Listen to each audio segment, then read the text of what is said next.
This is a recording of The Master Key System by Charles Haanel. This book is available on the public domain, as well as here on YouTube and other websites. This is The Master Key System by Charles Haanel. Before we begin, Charles Haanel, biography. Charles F. Haanel was a noted American author and businessman who belonged to the American Scientific League, the Authors League of America, the American Society of Psychical Research, the St. Louis Humane Society and the St. Louis Chamber of Commerce. Born in Ann Arbor, Michigan, Charles F. Haanel began his business career in St. Louis. He resigned his position in order to start his own company and eventually founded one of the largest conglomerates of his time. He wrote several books which were published in St. Louis by Psychology Publishing and by his Master Key Institute in New York. Mr. Haanel put into books the ideas and methods he used to gain his success. Besides the Master Key System, which he wrote in 1912, he also wrote Mental Chemistry and the New Psychology. By 1933 the Master Key System had sold over 200,000 copies and then seemingly disappeared. The Master Key System is one of the finest studies in self-improvement and higher consciousness ever written. Covering everything from how to get wealthy to how to get healthy, Mr.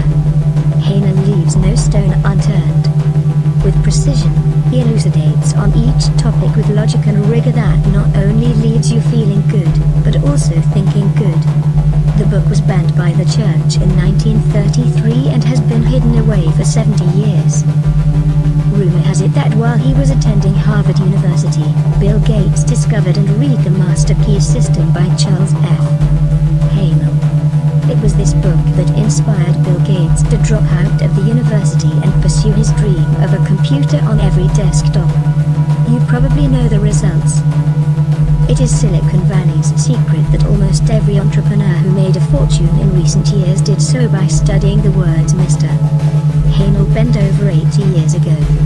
Almost every millionaire and billionaire in the Valley read the Master Key System by Charles F. Haanel. Since this book was no longer in print until recently, copies of the Master Key System became a hot commodity in the Valley. The Master Key System is a system that teaches the ultimate principles, causes, effects, and laws that underlie all attainment and success. When you want to attain something, the Master Key System will show you how to get it. The results you will attain from using this system are so startling as to appear incredible. For this reason, more and more people are becoming students of the Master Key System than ever before. In 24 parts, the Master Key sets out the fundamental principles of life and creative living, as Haanel came to understand and apply them. Basic to his teaching is the correct development and use of mental power, the key to truly creative power and action, harmony and health, love and happiness, and abundant possibilities. Each part is meant to be studied like a correspondence course lesson. But this is also a book that can be opened at random for whatever gem of advice your eyes happen to fall upon. This age-old wisdom was written by someone who could perceive and tap into universal mind but who seems to have no particular allegiance to any specific system of knowledge. Haanel's numbered common sense messages still have a freshness 89 years after they were first assembled. Mr. Haanel died in 1949 and is buried in Bellefontaine Cemetery, St. Louis. Walter B. Stevens described Mr. Haanel as a man of mature judgment, capable of taking a calm survey of life and correctly valuing its opportunities, its possibilities, its demands and obligations. Introduction. Nature compels us all to move through life. We could not remain stationary however much we wished. Every right-thinking person wants not merely to move through life like a sound-producing, perambulating plant, but to develop, to improve, and to continue the development mentally to the close of physical life. This development can occur only through the improvement of the quality of individual thought and the ideals, actions and conditions that arise arise as a consequence. Hence a study of the creative processes of thought and how to apply them is of supreme importance to each one of us. This knowledge is the means whereby the evolution of human life on Earth may be hastened and uplifted in the process. Humanity ardently seeks the truth and explores every avenue to it. In this process it has produced a special literature, which ranges the whole gamut of thought from the trivial to the sublime, up from divination, through all the philosophies, to the final lofty truth of the Master Key. The Master Key is here given to the world as a means of tapping the great cosmic intelligence and attracting from it that which corresponds to the ambitions and aspirations of each reader. Everything and institution we see around us, created by human agency, had first to exist as a thought in some human mind. Thought therefore is constructive. Human thought is the spiritual power of the cosmos operating through its creature man. The Master Key instructs the reader how to use that power, and use it both constructively and creatively. The things and conditions we desire to become realities we must first create in thought. The Master Key explains and guides the process. The Master Key teaching has hitherto been published in the form of a correspondence course of 24 lessons, delivered to students 1 per week for 24 weeks. The reader, who now receives the whole 24 parts at one time, is warned not to attempt to read the book like a novel, but to treat it as a course of study and conscientiously to imbibe the meaning of each part, reading and rereading one part only per week before proceeding to the next. Otherwise the later parts will tend to be misunderstood and the reader's time and money will be wasted. Used as thus instructed, the Master Key will make of the reader a greater, better personality, and equipped with a new power to achieve any worthy personal purpose and a new ability to enjoy life's beauty and wonder. F. H. Burgess. Forward. Some men seem to attract success, power, wealth, attainment, with very little conscious effort. Others conquer with great difficulty, still others fail altogether to reach their ambitions, desires and ideals. Why is this so? Why should some men realize their ambitions easily, others with difficulty, and still others not at all? The cause cannot be physical, else the most perfect men, physically, would be the most successful.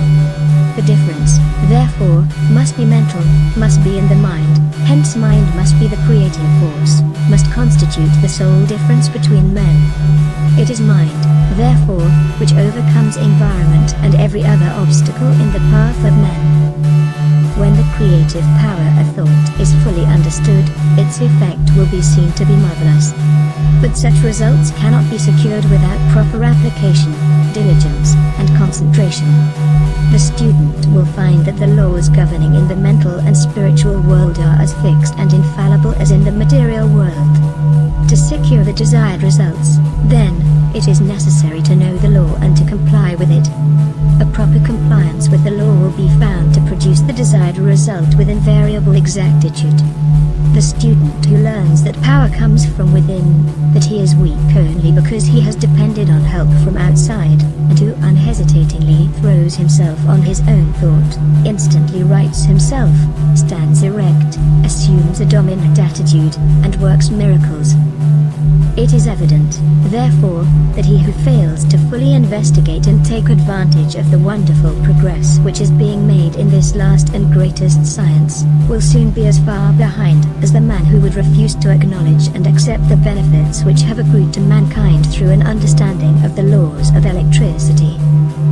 Of course, mind creates negative conditions just as readily as favorable conditions, and when he consciously or unconsciously visualize every kind of lack, limitation and discord, we create these conditions. This is what many are unconsciously doing all the time. This law, as well as every other law, is no respecter of persons, but is in constant operation and is relentlessly bringing to each individual exactly what he has created. In other words, whatsoever a man soweth, that shall he also reap. Abundance, therefore, depends upon a recognition of the laws of abundance, and the fact that mind is not only the creator, but the only creator of all there is. Certainly nothing can be created, before we know that it can be created and then make the proper effort. There is no simplicity in the world today than there was 50 years ago, but until someone recognized the law by which it could be made of service, we received no benefit. Now that the law is understood, practically the whole world is lit by it. So with the law of abundance, it is only those who recognize the law and place themselves in harmony with it, who share in its benefits. The scientific spirit now dominates every field of effort. Relations of cause and effect are no longer ignored. The discovery of a region of law marked an epoch in human progress. It eliminated the element of uncertainty and caprice in men's lives, and substituted law, reason and certitude. Men now understand that for every result there is an adequate and definite cause, so that when a given result is desired, they seek the condition by which alone this result may be attained. The basis upon which all law rests was discovered by inductive reasoning, which consists of comparing a number of separate instances with one another until the common factor which gives rise to them all is seen.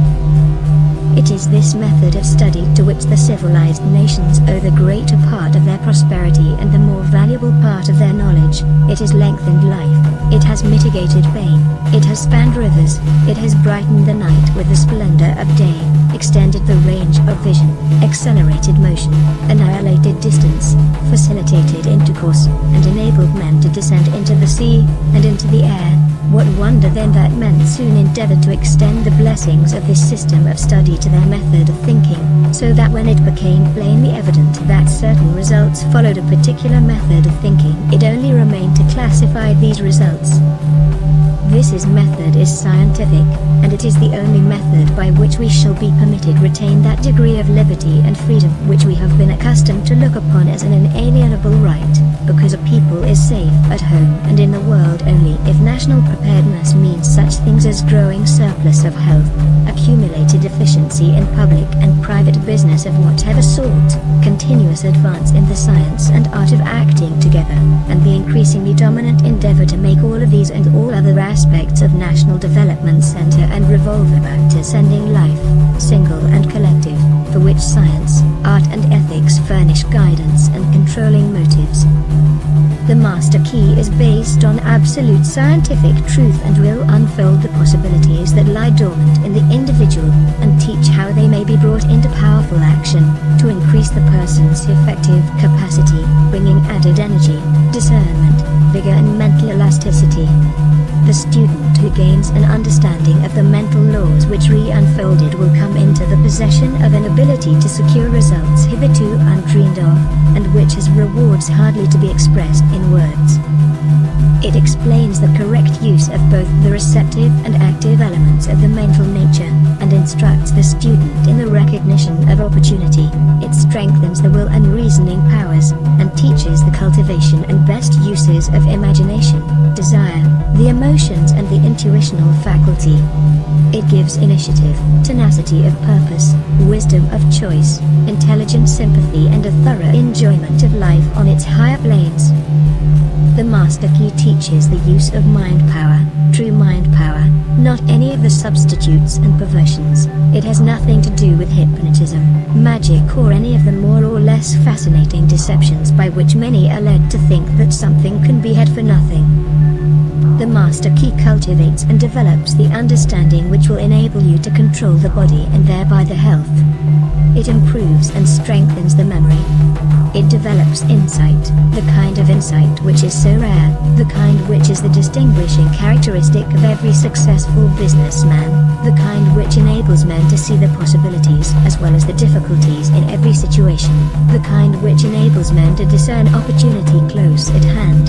For thousands fail to see opportunities almost within their grasp while they are industriously working with situations which under no possibility can be made to realize any substantial return.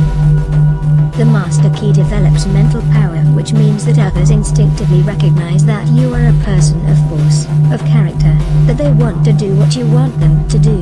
It means that you attract men and things to you, that you are what some people call lucky, that things come your way, that you have come into an understanding of the fundamental laws of of nature, and have put yourself in harmony with them, that you are in tune with infinite, that you understand the law of attraction, the natural laws of growth, and the psychological laws on which all advantages in the social and business world rest. Mental power is creative power. It gives you the ability to create for yourself. It does not mean the ability to take something away from someone else. Nature never does things that way. Nature makes the blades for grass grow where one grew before, and mind power enables men to do the same thing. The Master Key develops insight and sagacity, increased independence, the ability and disposition to be helpful. It destroys distrust, depression, fear, melancholia, and every form of lack, limitation and weakness, including pain and disease. It awakens buried talents, supplies initiative, force, energy, vitality.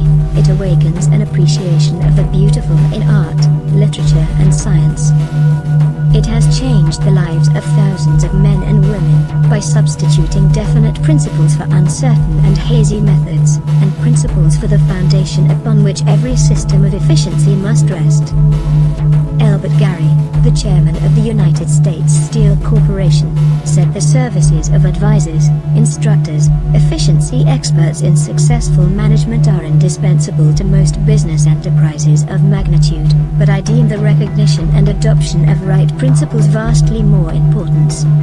The Master Key teaches right principles, and suggests methods for making a practical application of the principles, in that it differs from every other course of study. It teaches that the only possible value which can attach to any principle is in its application. Many read books, take home study courses, attend lectures all their lives without ever making any progress in demonstrating the value of the principles involved. The Master Key suggests methods by which the value of the principles taught may be demonstrated and put in actual practice in the daily experience.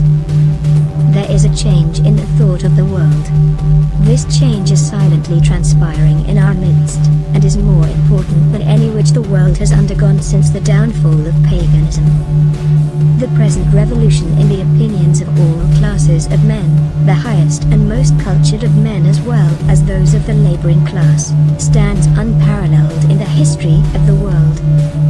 Science has of late made such vast discoveries, has revealed such an infinity of resources, has unveiled such enormous possibilities and such unsuspected forces, that scientific men more and more hesitate to affirm certain theories as established and indubitable, or to deny certain other theories as absurd or impossible, and so a new civilization is being born. Customs, creeds, and cruelty are passing, vision, faith and service are taking their place.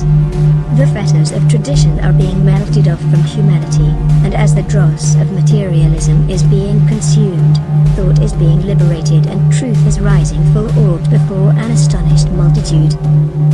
The whole world is on the eve of a new consciousness, a new power and a new consciousness, a new power and a new realization of the resources within the self. The last century saw the most magnificent material progress in history. The present century will produce the greatest progress in mental and spiritual power. Physical science has resolved matter into molecules, molecules into atoms, atoms into energy, and it has remained for Sir Ambrose Fleming, in an address before the Royal Institution, to resolve this energy into mind. He says, in its ultimate essence, energy may be incomprehensible by us except as an exhibition of the direct operation of that which we call mind or will. Let us see what are the most powerful forces in nature. In the mineral world everything is solid and fixed. In the animal and vegetable kingdom it is in a state of flux, forever changing, always being created and recreated. In the atmosphere we find heat, light and energy. Each realm becomes finer and more spiritual as we pass from the visible to the invisible, from the coarse to the fine, from the low potentiality to high potentiality. When we reach the invisible we find energy in its purest and most volatile state.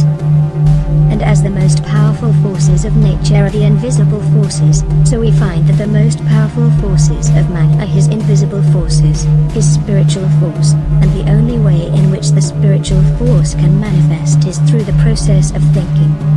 Thinking is the only activity which the spirit possesses, and thought is the only product of thinking. Addition and subtraction are therefore spiritual transactions, reasoning is a spiritual process, ideas are spiritual conceptions, questions are spiritual searchlights, and logic, argument and philosophy is spiritual machinery. Every thought brings into action certain physical tissue, parts of the brain, nerve or muscle. This produces an actual physical change in the construction of the tissue. Therefore it is only necessary to have a certain number of thoughts on a given subject in order to bring about a complete change in the physical organization of a man. This is the process by which failure is changed to success. Thoughts of courage, power, inspiration, harmony, are substituted for thoughts of failure, despair, lack, limitation and discord, and as these thoughts take root, the physical tissue is changed and the individual sees life in a new light.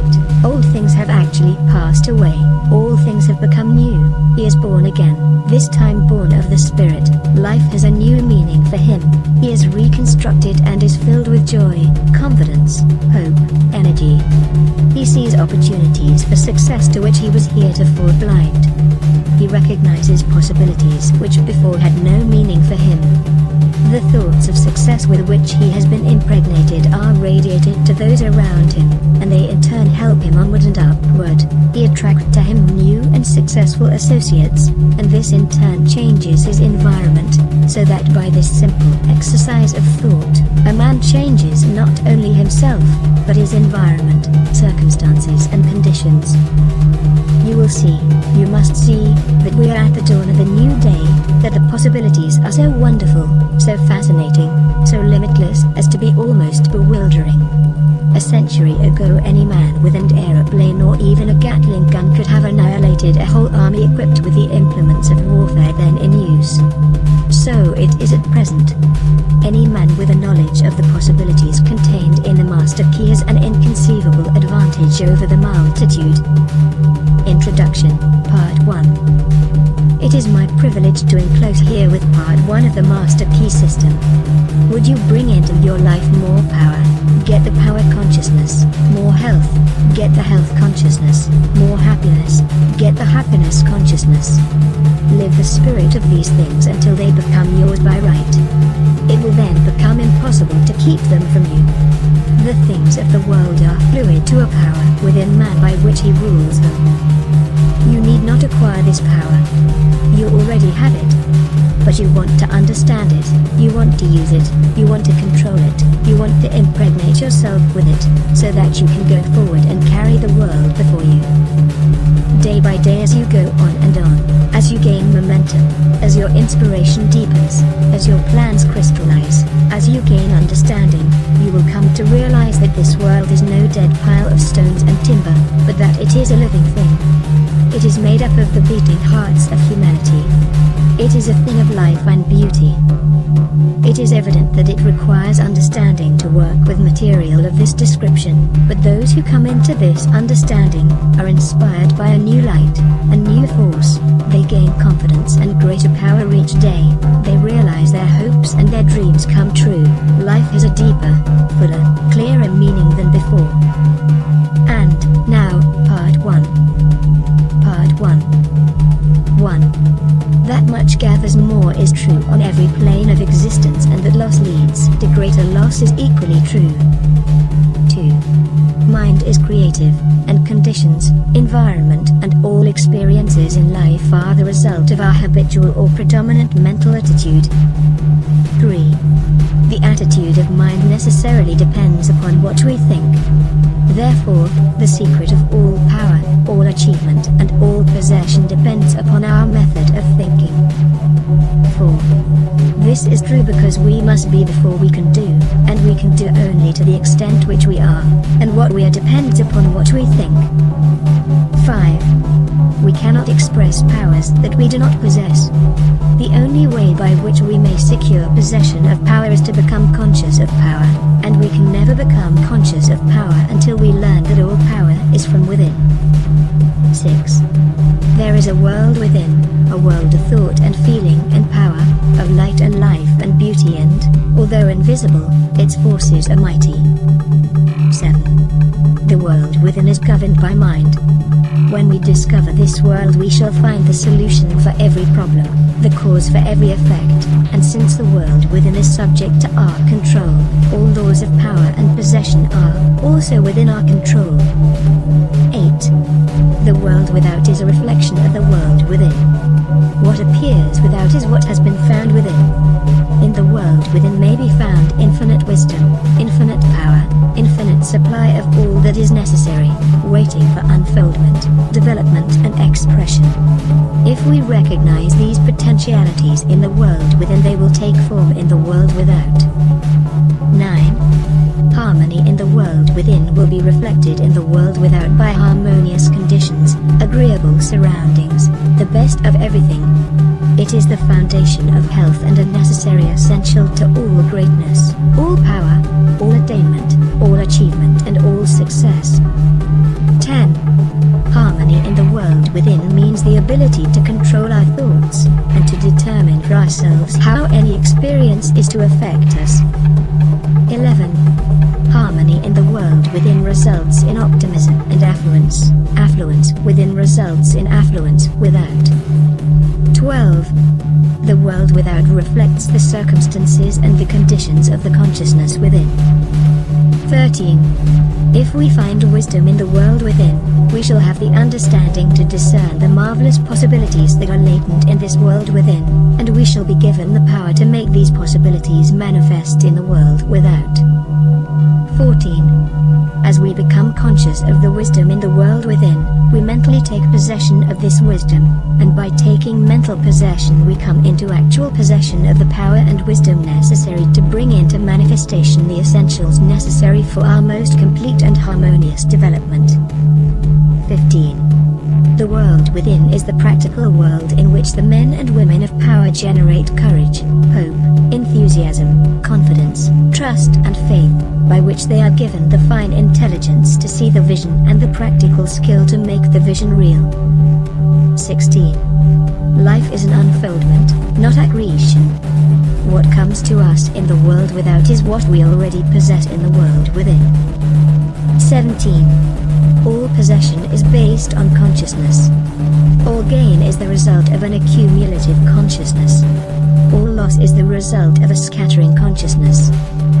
18. Mental efficiency is contingent upon harmony. Discord means confusion, therefore, he who would acquire power must be in harmony with natural law. 19. We are related to the world without by the objective mind.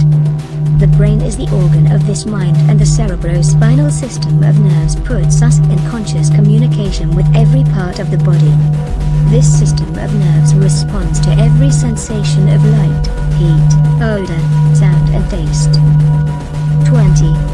When this mind thinks correctly, when it understands the truth, when the thoughts sent through the cerebrospinal nervous system to the body are constructive, these sensations are pleasant, harmonious. 21. The result is that we build strength, vitality and all constructive forces into our body, but it is through this same objective mind that all distress, sickness, lack, limitation and every form of discord and inharmony is admitted to our lives. It is, therefore, through the objective mind, by wrong thinking, that we are related to all destructive forces. 22. We are related to the world within by the subconscious mind. The solar plexus is the organ of this mind. The sympathetic system of nerves presides over all subjective sensations, such as joy, fear, love, emotion, respiration, imagination and all other subconscious phenomena. It is through the subconscious that we are connected with the universal mind and brought into relation with the infinite constructive forces of the universe. 23. It is the coordination of these two centers of our being, and the understanding of their functions, which is the great secret of life. With this knowledge we can bring the objective and subjective minds into conscious cooperation and thus coordinate the finite and the infinite. Our future is entirely within our own control. It is not at the mercy of any capricious or uncertain external power. 24. All agree that there is but one principle or consciousness pervading the entire universe, occupying all space, and being essentially the same in kind at every point of its presence. It is all-powerful, all wisdom and always present. All thoughts and things are within itself. It is all in all. 25. There is but one consciousness in the universe able to think, and when it thinks, its thoughts become objective things to it. As this consciousness is omnipresent, it must be present within every individual. Each individual must be a manifestation of that omnipotent, omniscient and omnipresent consciousness. 26. As there is only one consciousness in the universe that is able to think, it necessarily follows that your consciousness is identical with the universal consciousness, or, in other words, all mind is one mind. There is no dodging this conclusion.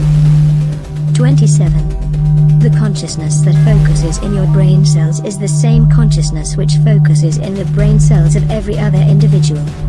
Each individual is but the individualization of the universal, the cosmic mind. 28. The universal mind is static or potential energy. It simply is. It can manifest only through the individual, and the individual can manifest only through the universal. They are one. 29. The ability of the individual to think is his ability to act on the universal and bring it into manifestation. Human consciousness consists only in the ability of man to think. Mind in itself is believed to be a subtle form of static energy, from which arises the activities called thought, which is the dynamic phase of mind. Mind is static energy, thought is dynamic energy, the two phases of the same thing. Thought is therefore the vibratory force formed by converting static mind into dynamic mind. 30. As the sum of all attributes are contained in the universal mind, which is omnipotent, omniscient and omnipresent, these attributes must be present at all times in their potential form in every individual. Therefore, when the individual thinks, the thought is compelled by its nature to embody itself in an objectivity or condition which will correspond with its origin. 31. Every thought therefore is a cause and every condition an effect. For this reason it is absolutely essential that you control your thoughts so as to bring forth only desirable conditions. 32. All power is from within, and is absolutely under your control. It comes through exact knowledge and by the voluntary exercises of exact principles. 33. It should be plain that when you acquire a thorough understanding of this law, and are able to control your thought processes, you can apply it to any condition. In other words, you will have come into conscious cooperation with omnipotent law, which is the fundamental basis of all things. 34. The universal mind is the life principle of every atom which is in existence. Every atom is continually striving to manifest more life. All are intelligent, and all are seeking to carry out the purpose for which they were created. 35. A majority of mankind lives in a world without. Few have found the world within, and yet it is the world within that makes the world without. It is therefore creative, and everything which you find in your world without has been created by you in the world within. 36. This system will bring you into the realization of power which will be yours when you understand this relation between the world without and the world within. The world within is the cause, the world without the effect. To change the effect you must change the cause. 37. You will at once see that this is a radically new and different idea. Most men try to change effects by working with effects. They fail to see that this is simply changing one form of distress for another. To remove discord, we must remove the cause, and this cause can be found only in the world within. 38. All growth is from within. This is evident in all nature. Every plant, every animal, every human is a living testimony to this great law, and the era of the ages is in looking for strength or power from without. 39. The world within is the universal fountain of supply, and the world without is the outlet to the stream. Our ability to receive depends upon our recognition of this universal fountain. This infinite energy of which each individual is an outlet, and so is one with every other individual. 40. Recognition is a mental process. Mental action is therefore the interaction of the individual upon the universal mind, and as the universal mind is the intelligence which pervades all space and animates all living things, this mental action and reaction is the law of causation, but the principle of causation does not obtain in the individual but in the universal mind. It is not an objective faculty but a subjective process, and the results are seen in an infinite variety of conditions and experiences. 41. In order to express life there must be mind. Nothing can exist without mind. Everything which exists is some manifestation of this one basic substance from which and by which all things have been created and are continually being recreated. 42. We live in a fathomless sea of plastic mind substance. This substance is ever alive and active. It is sensitive to the highest degree. It takes form according to the mental demand. Thought forms the mold or matrix from which the substance expresses. 43. Remember that it is in the application alone that the value consists, and that a practical understanding of this law will substitute abundance for poverty, wisdom for ignorance, harmony for discord and freedom for tyranny, and certainly there can be no greater blessing than these from a material and social standpoint. 44. Now make the application. Select a room where you can be alone and undisturbed. Sit erect, comfortably, but do not lounge. Let your thoughts roam where they will but be perfectly still for from 15 minutes to half an hour. Continue this for 3 or 4 days or for a week until you secure full control of your physical being. 45. Many will find this extremely difficult, others will conquer with ease, but it is absolutely essential to secure complete control of the body before you are ready to progress. Next week you will receive instructions for the next step. In the meantime you must have mastered this one. Part 1. Study questions with answers. 1. What is the world without in its relation to the world within? The world without is a reflection of the world within. 2. Upon what does all possession depend? All possession is based on consciousness. 3. How is the individual related to the objective world? The individual is related to the objective world by the objective mind. The brain is the organ of this mind. 4. How is he related to the universal mind? He is related to the universal mind by the subconscious mind. The solar plexus is the organ of this mind. 5. What is the universal mind? The universal mind is the life principle of every atom which is in existence. 6. How can the individual act on the universal? The ability of the individual to think is his ability to act upon the universal and bring it into manifestation. 7. What is the result of this action and interaction? The result of this action and interaction is cause and effect. Every thought is a cause and every condition an effect. 8. How are harmonious and desirable conditions secured? Harmonious and desirable conditions are obtained by right thinking. 9. What is the cause of all discord, inharmony, lack and limitation? Discord, inharmony, lack and limitation are the result of wrong thinking. 10. What is the source of all powers? The source of all power is the world within, the universal fountain of supply, the infinite energy of which each individual is an outlet. Introduction, Part 2. Our difficulties are largely due to confused ideas and ignorance of our true interests. The great task is to discover the laws of nature to which we are to adjust ourselves. Clear thinking and moral insight are, therefore, of incalculable value. All processes, even those of thought, rest on solid foundations. The keener the sensibilities, the more acute the judgment, the more delicate the taste, the more refined the moral feelings, the more subtle the intelligence, the loftier the aspiration, the purer and more intense are the gratifications which existence yields. Hence it is that the study of the best that has been thought in the world gives supreme pleasure. The powers, uses and possibilities of the mind under the new interpretations are incomparable, more wonderful than the most extravagant accomplishment, or even dreams of material progress. Thought is energy. Active thought is active energy. Concentrated thought is a concentrated energy. Thought concentrated on a definite purpose becomes power. This is the power which is being used by those who do not believe in the virtue of poverty, or the beauty of self-denial. They perceive that this is the talk of weaklings. The ability to receive and manifest this power depends upon the ability to recognize the infinite energy ever dwelling in man, constantly creating and recreating his body and mind, and ready at any moment to manifest through him in any needful manner. In exact proportion to the recognition of this truth will be the manifestation in the outer life of the individual. Part 2 explains the method by which this is accomplished. Part 2. 1. The operations of the mind are produced by two parallel modes of activity, the one conscious, and the other subconscious.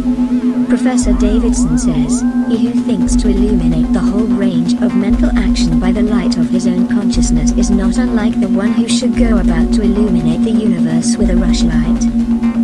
2. The subconscious logical processes are carried on with a certainty and regularity which would be impossible if there existed the possibility of error. Our mind is so designed that it prepares for us the most important foundations of cognition, whilst we have not the slightest apprehension of the modus operandi. 3. The subconscious soul, like a benevolent stranger, works and makes provision for our benefit, pouring only the mature fruit into our lap. Thus ultimate analysis of thought processes shows that the subconscious is the theater of the most important mental phenomena. 4. It is through the subconscious that Shakespeare must have perceived, without effort, great truths which are hidden from the conscious mind of the student, that Phidias fashioned marble and bronze, that Raphael painted Madonnas and Beethoven composed symphonies. 5. Ease and perfection depend entirely upon the degree in which we cease to depend upon the consciousness. Playing the piano, skating, operating the typewriter, the skilled trades, depend for their perfect execution on the process of the subconscious mind. The marvel of playing a brilliant piece on the piano, while at the same time conducting a vigorous conversation, shows the greatness of our subconscious powers. 6. We are all aware how dependent we are upon the subconscious, and the greater, the nobler, the more brilliant our thoughts are, the more it is obvious to ourselves that the origin lies beyond our ken. We find ourselves endowed with tact, instinct, sense of the beautiful in art, music, etc., or whose origin or dwelling place we are wholly unconscious. 7. The value of the subconscious is enormous. It inspires us, it warns us, it furnishes us with names, facts and scenes from the storehouse of memory. It directs our thoughts, tastes, and accomplishes tasks so intricate that no conscious mind, even if it had the power, has the capacity for. 8. We can walk at will, we can raise the arm whenever we choose to do so, we can give our attention through eye or ear to any subject at pleasure. On the other hand, we cannot stop our heartbeats nor the circulation of the blood, nor the growth of stature, nor the formation of nerve and muscle tissue, nor the building of the bones, nor many other important vital processes. 9.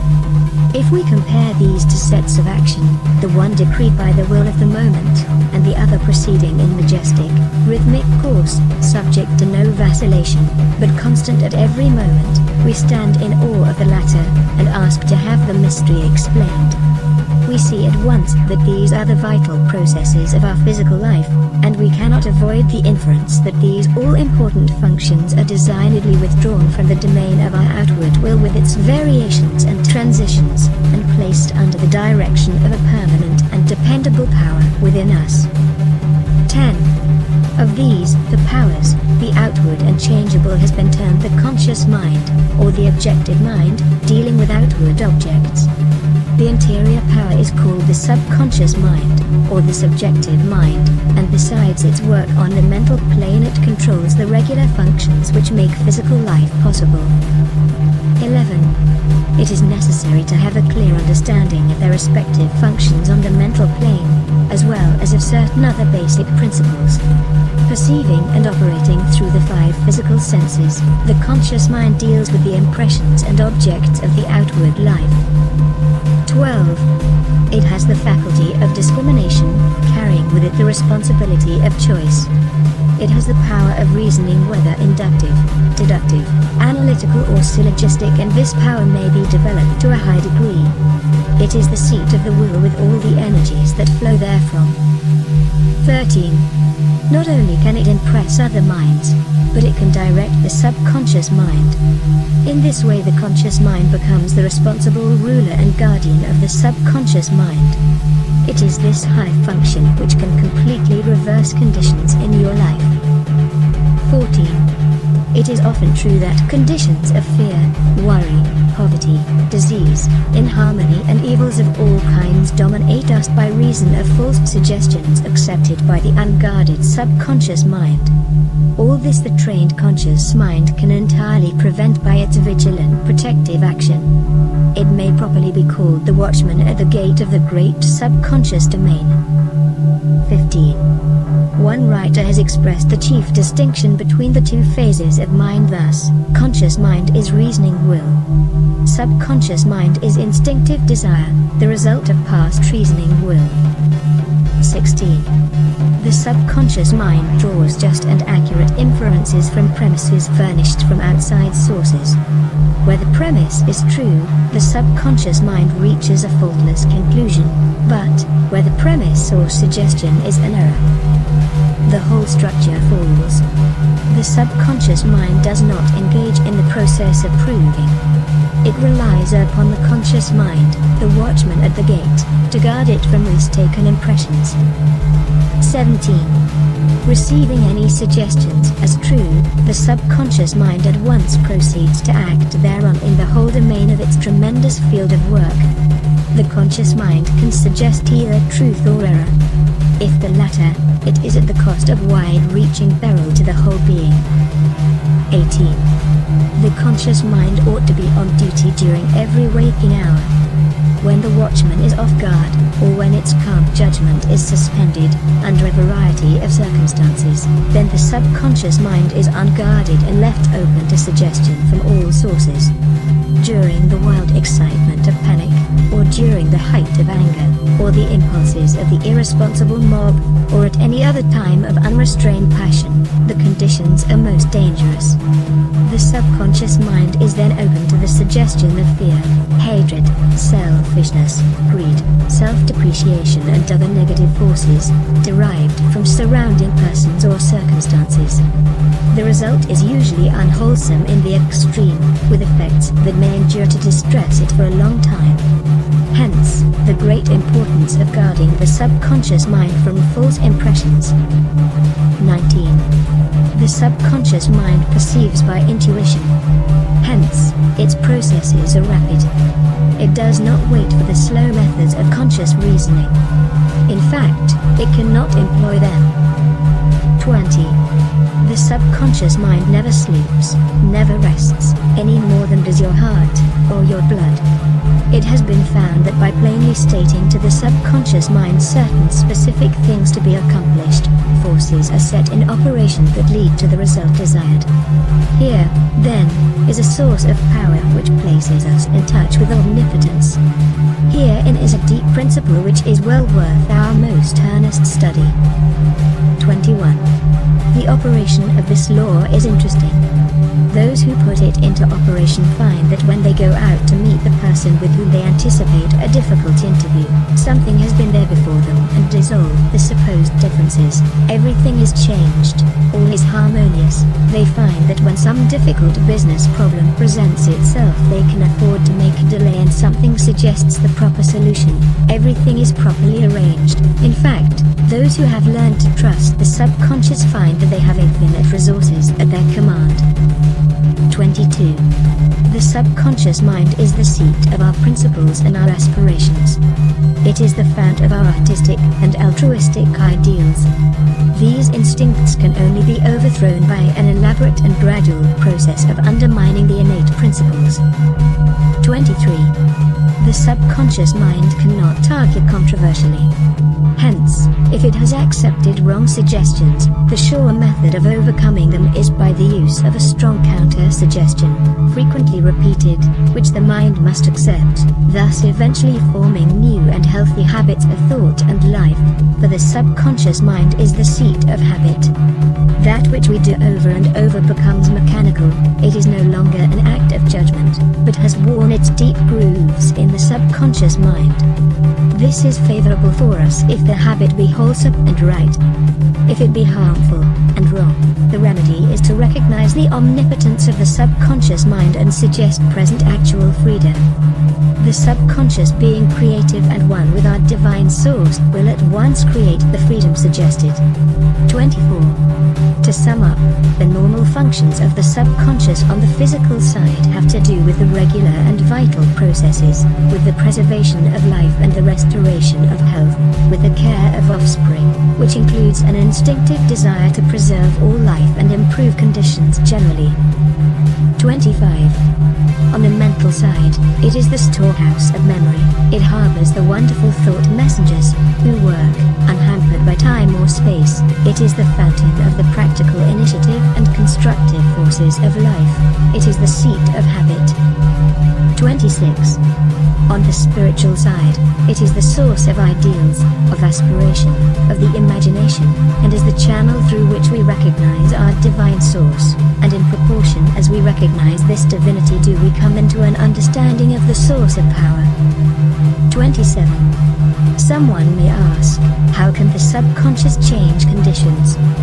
The reply is, because the subconscious is a part of the universal mind and a part must be the same in kind and quality as the whole, the only difference is one of degree. The whole, as we know, is creative. In fact, it is the only creator there is. Consequently, we find that mind is creative, and as thought is the only activity which the mind possesses, thought must necessarily be creative also. 28. But we shall find that there is a vast difference between simply thinking and directing our thought consciously, systematically and constructively. When we do this, we place our mind in harmony with the universal mind. We come in tune with the infinite. We set in operation the mightiest force in existence, the creative power of the universal mind. This, as everything else, is governed by natural law, and this law is the law of attraction, which is that mind is creative, and will automatically correlate with its object and bring it into manifestation. 29. Last week I gave you an exercise for the purpose of securing control of the physical body. If you have accomplished this, you are ready to advance. This time you will begin to control your thought. Always take the same room, the same chair, and the same position, if possible. In some cases it is not convenient to take the same room. In this case, simply make the best use of such conditions as may be available. Now be perfectly still as before, but inhibit all thought. This will give you control over all thoughts of care, worry and fear, and will enable you to entertain only the kind of thoughts you desire. Continue this exercise until you gain complete mastery. 30. You will not be able to do this for more than a few moments at a time, but the exercise is valuable, because it will be a very practical demonstration of the great number of thoughts which are constantly trying to gain access to your mental world. 31. Next week you will receive instructions for an exercise which may be a little more interesting, but it is necessary that you master this one first. Cause and effect is as absolute and undeviating in the hidden realm of thought as in the world of visible and material things. Mind is the master weaver, both of the interior garment of character and the outer garment of circumstance. James Allen. Part to study questions with answers. 11. What are the two modes of mental activity? Conscious and subconscious. 12. Upon what do ease and perfection depend? Ease and perfection depend entirely upon the degree in which we cease to depend upon the conscious mind. 13. What is the value of the subconscious? It is enormous. It guides us, warns us, it controls the vital processes and is the seat of memory. 14. What are some of the functions of the conscious mind? It has the faculty of discrimination, it has the power of reasoning, it is the seat of the will and may impress the subconscious. 15. How has the distinction between the conscious and subconscious been expressed? Conscious mind is reasoning will. Subconscious mind is instinctive desire, the result of past reasoning will. 16. What method is necessary in order to impress the subconscious? Mentally state what is wanted. 17. What will be the result? If the desire is in harmony with the forward movement of the great whole, forces will be set in motion which will bring about the result. 18. What is the result of the operation of this law? Our environment reflects conditions corresponding to the predominant mental attitude which we entertain. 19. What names has been given to this law? The law of attraction. 20. How is the law stated? Thought is a creative energy, and will automatically correlate with this object and bring it into manifestation. Introduction, Part 3. You have found that the individual may act on the universal, and that the result of this action and interaction is cause and effect. Thought, therefore, is the cause, and the experiences with which you meet in life are the effect. Eliminate, therefore, any possible tendency to complain of conditions as they have been, or as they are, because it rests with you to change them and make them what you would like them to be. Direct your effort to a realization of the mental resources, always at your command, from which all real and lasting power comes. Persist in this practice until you come to a realization of the fact that there can be no failure in the accomplishment of any proper objects in life if you but understand your power and persist in your object, because the mind forces are ever ready to lend themselves to a purposeful will, in the effort to crystallize thought and desire into actions, events and conditions. Whereas in the beginning of each function of life and each action is the result of conscious thought, the habitual actions become automatic and the thought that controls them passes into the realm of the subconscious, yet it is just as intelligent as before. It is necessary that it become automatic, or subconscious, in order that the self-conscious mind may attend to other things. The new actions will, however, in their turn, become habitual, then automatic, then subconscious in order that the mind again may be freed from this detail and advance to still other activities. When you realize this, you will have found a source of power which will enable you to take care of any situation in life which may develop. Part 3. 1. The necessary interaction of the conscious and subconscious mind requires a similar interaction between the corresponding systems of nerves. Judge Drought indicates the very beautiful method in which this interaction is effected. He says, the cerebrospinal system is the organ of the conscious mind and the sympathetic is the organ of the subconscious. The cerebrospinal is the channel through which we receive conscious perception from the physical senses and exercise control over the movements of the body. This system of nerves has its center in the brain. 2. The sympathetic system has its center in a ganglionic mass at the back of the stomach known as the solar plexus, and is the channel of that mental action which unconsciously supports the vital functions of the body. 3. The connection between the two systems is made by the vagus nerve which passes out of the cerebral region as a portion of the voluntary system to the thorax, sending out branches to the heart and lungs, and finally passing through the diaphragm. It loses its outer coating and becomes identified with the nerves of the sympathetic system, so forming a connecting link between the two and making man physically a single entity. 4. We have seen that every thought is received by the brain, which is the organ of the conscious. It is here subjected to our power of reasoning.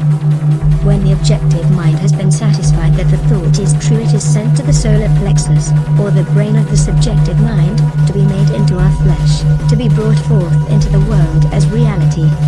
It is then no longer susceptible to any argument whatever. The subconscious mind cannot argue, it only acts. It accepts the conclusions of the objective mind as final. 5. The solar plexus has been likened to the sum of the body, because it is a central point of distribution for the energy which the body is constantly generating. This energy is very real energy, and this sun is a very real sun, and the energy is being distributed by very real nerves to all parts of the body, and is thrown off in an atmosphere which envelopes the body. 6. If this radiation is sufficiently strong, the person is called magnetic. He is said to be filled with personal magnetism. Such a person may wield an immense power for good. His presence alone will often bring comfort to the troubled minds with which he comes in contact. 7. When the solar plexus is in active operation and is radiating life, energy and vitality to every part of the body, and to everyone whom he meets, the sensations are pleasant, the body is filled with health, and all with whom he comes in contact experience a pleasant sensation. 8. If there is any interruption of this radiation, the sensations are unpleasant, the flow of life and energy to some part of the body is stopped, and this is the cause of every ill to the human race, physical, mental or environmental. 9. Physical, because the sun of the body is no longer generating sufficient energy to vitalize some part of the body. Mental, because the conscious mind is dependent upon the subconscious mind for the vitality necessary to support its thought. And environmental, because the connection between the subconscious mind and the universal mind is being interrupted. 10. The solar plexus is the point at which the part meets with the whole, where the finite becomes infinite, where the uncreate becomes create, the universal becomes individualized, the invisible becomes visible. It is the point at which life appears, and there is no limit to the amount of life an individual may generate from this solar center. 11. This center of energy is omnipotent because it is the point of contact with all life and all intelligence. It can therefore accomplish whatever it is directed to accomplish, and herein lies the power of the conscious mind. The subconscious can and will carry out such plans and ideas as may be suggested to it by the conscious mind. 12. Conscious thought, then, is master of this sun center from which the life and energy of the entire body flows, and the quality of the thought which we entertain determines the quality of the thought which this sun will radiate, and the character of the thought which our conscious mind entertains will determine the character of the thought which this sun will radiate, and the nature of the thought which our conscious mind entertains will determine the nature of thought which this sun will radiate, and consequently will determine the nature of the experience which will result. 13. It is evident, therefore, that all we have to do is let our light shine. The more energy we can radiate, the more rapidly shall we be enabled to transmute undesirable conditions into sources of pleasure and profit. The important question, then, is how to let this light shine, how to generate this energy. 14. Non-resistant thought expands the solar plexus, resistant thought contracts it. Pleasant thought expands it, unpleasant thought contracts it. Thoughts of courage, power, confidence and hope all produce a corresponding state, but the one arch enemy of the solar plexus which must be absolutely destroyed before there is any possibility of letting any light shine is fear. This enemy must be completely destroyed, he must be eliminated, he must be expelled forever. He is the cloud which hides the sun, which causes a perpetual gloom. 15. It is this personal devil which makes men fear the past, the present and the future, fear themselves, their friends and their enemies, fear everything and everybody. When fear is effectually and completely destroyed, your light will shine, the clouds will disperse and you will have found the source of power, energy and life. 16. When you find that you are really one with the infinite power, and when you can consciously realize this power by a practical demonstration of your ability to overcome any adverse condition by the power of your thought, you will have nothing to fear. Fear will have been destroyed and you will have come into possession of your birthright. 17. It is our attitude of mind toward life which determines the experiences with which we are to meet. If we expect nothing, we shall have nothing. If we demand much, we shall receive the greater portion. The world is harsh only as we fail to assert ourselves. The criticism of the world is bitter only to those who cannot compel room for their ideas. It is fear of this criticism that causes many ideas to fail to see the light of day. 18. But the man who knows that he has a solar plexus will not fear criticism or anything else. He will be too busy radiating courage, confidence, and power. He will anticipate success by his mental attitude. He will pound barriers to pieces, and leap over the chasm of doubt and hesitation which fear places in his path. 19. A knowledge of our ability to consciously radiate health, strength and harmony will bring us into the realization that there is nothing to fear because we are in touch with infinite strength. 20. This knowledge can be gained only by making practical application of this information. We learn by doing. Through practice the athlete becomes powerful. 21. As the following statement is of considerable importance, I will put it in several ways, so that you cannot fail to get the full significance of it. If you are religiously inclined, I would say, you can let your light shine. If your mind has a bias toward physical science, I would say you can wake the solar plexus. Or, if you prefer the strictly scientific interpretation, I will say that you can impress your subconscious mind. 22. I have already told you what the result of this impression will be. It is the method in which you are now interested. You have already learned that the subconscious is intelligent and that it is creative and responsive to the will of the conscious mind. What, then, is the most natural way of making the desired impression? Mentally concentrate on the object of your desire.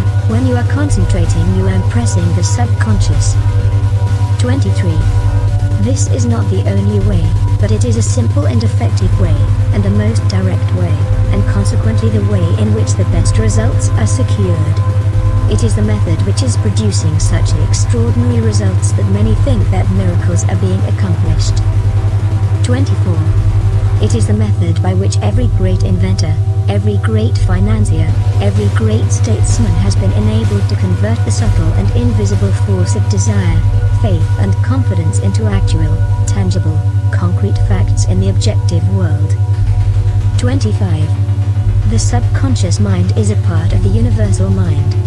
The universal is the creative principle of the universe. A part must be the same in kind and quality as a whole. This means that this creative power is absolutely unlimited. It is not bound by precedent of any kind, and consequently has no prior existing pattern by which to apply its constructive principle. 26.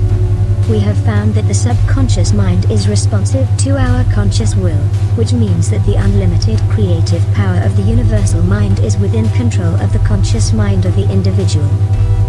27. When making a practical application of this principle, in accordance with the exercises given in the subsequent lessons, it is well to remember that it is not necessary to outline the method by which the subconscious will produce the results you desire. The finite cannot inform the infinite. You are simply to say what you desire, not how you are to obtain it. 28. You are the channel by which the undifferentiated is being differentiated, and this differentiation is being accomplished by appropriation. It only requires recognition to set causes in motion which will bring about results in accordance with your desire, and this is accomplished because the universal can act only through the individual, and the individual can act only through the universal. They are one. 29. For your exercise this week, I will ask you to go one step further. I want you to not only be perfectly still, and inhibit all thought as far as possible, but relax, let go, let the muscles take their normal condition. This will remove all pressure from the nerves, and eliminate that tension which so frequently produces physical exhaustion. 30. Physical relaxation is a voluntary exercise of the will, and the exercise will be found to be of great value, as it enables the blood to circulate freely to and from the brain and body. 31. Tensions leads to mental unrest and abnormal mental activity of the mind. It produces worry, care, fear and anxiety. Relaxation is therefore an absolute necessity in order to allow the mental faculties to exercise the greatest freedom. 32. Make this exercise as thorough and complete as possible. Mentally determine that you will relax every muscle and nerve, until you feel quiet and restful and at peace with yourself and the world. 33. The solar plexus will then be ready to function and you will be surprised at the result.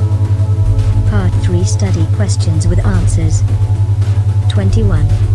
What system of nerves is the organ of the conscious mind? The cerebrospinal. 22. What system of nerves is the organ of the subconscious mind? The sympathetic. 23. What is the central point of distribution for energy which the body is constantly generating? The solar plexus. 24.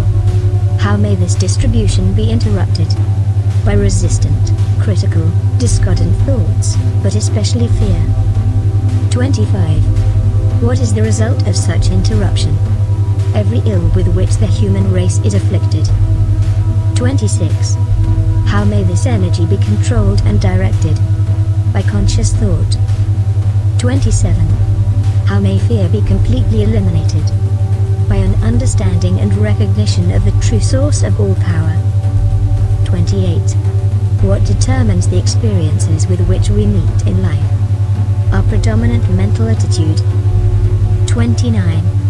How may we awake the solar plexus? Mentally concentrate upon the condition which we desire to see manifested in our lives. 30. What is the creative principle of the universe? The universal mind. Introduction, Part 4. Enclosed herewith I hand you Part 4. This part will show you why what you think, or do, or feel, is an indication of what you are. Thought is energy and energy is power, and it is because all the religions, sciences and philosophies with which the world has heretofore been familiar have been based upon the manifestation of this energy instead of the energy itself, that the world has been limited to effects, while causes have been ignored or misunderstood. For this reason we have gotten the devil in religion, positive and negative in science, and good and bad in philosophy. The master key reverses the process. It is interested only in cause, and the letters received from students tell a marvelous story. They indicate conclusively that students are finding the cause whereby they may secure for themselves health, harmony, abundance, and whatever else may be necessary for their welfare and happiness. Life is expressive and it is our business to express ourselves harmoniously and constructively. Sorrow, misery, unhappiness, disease and poverty are not necessities and we are constantly eliminating them. But this process of eliminating consists in rising above and beyond limitation of any kind.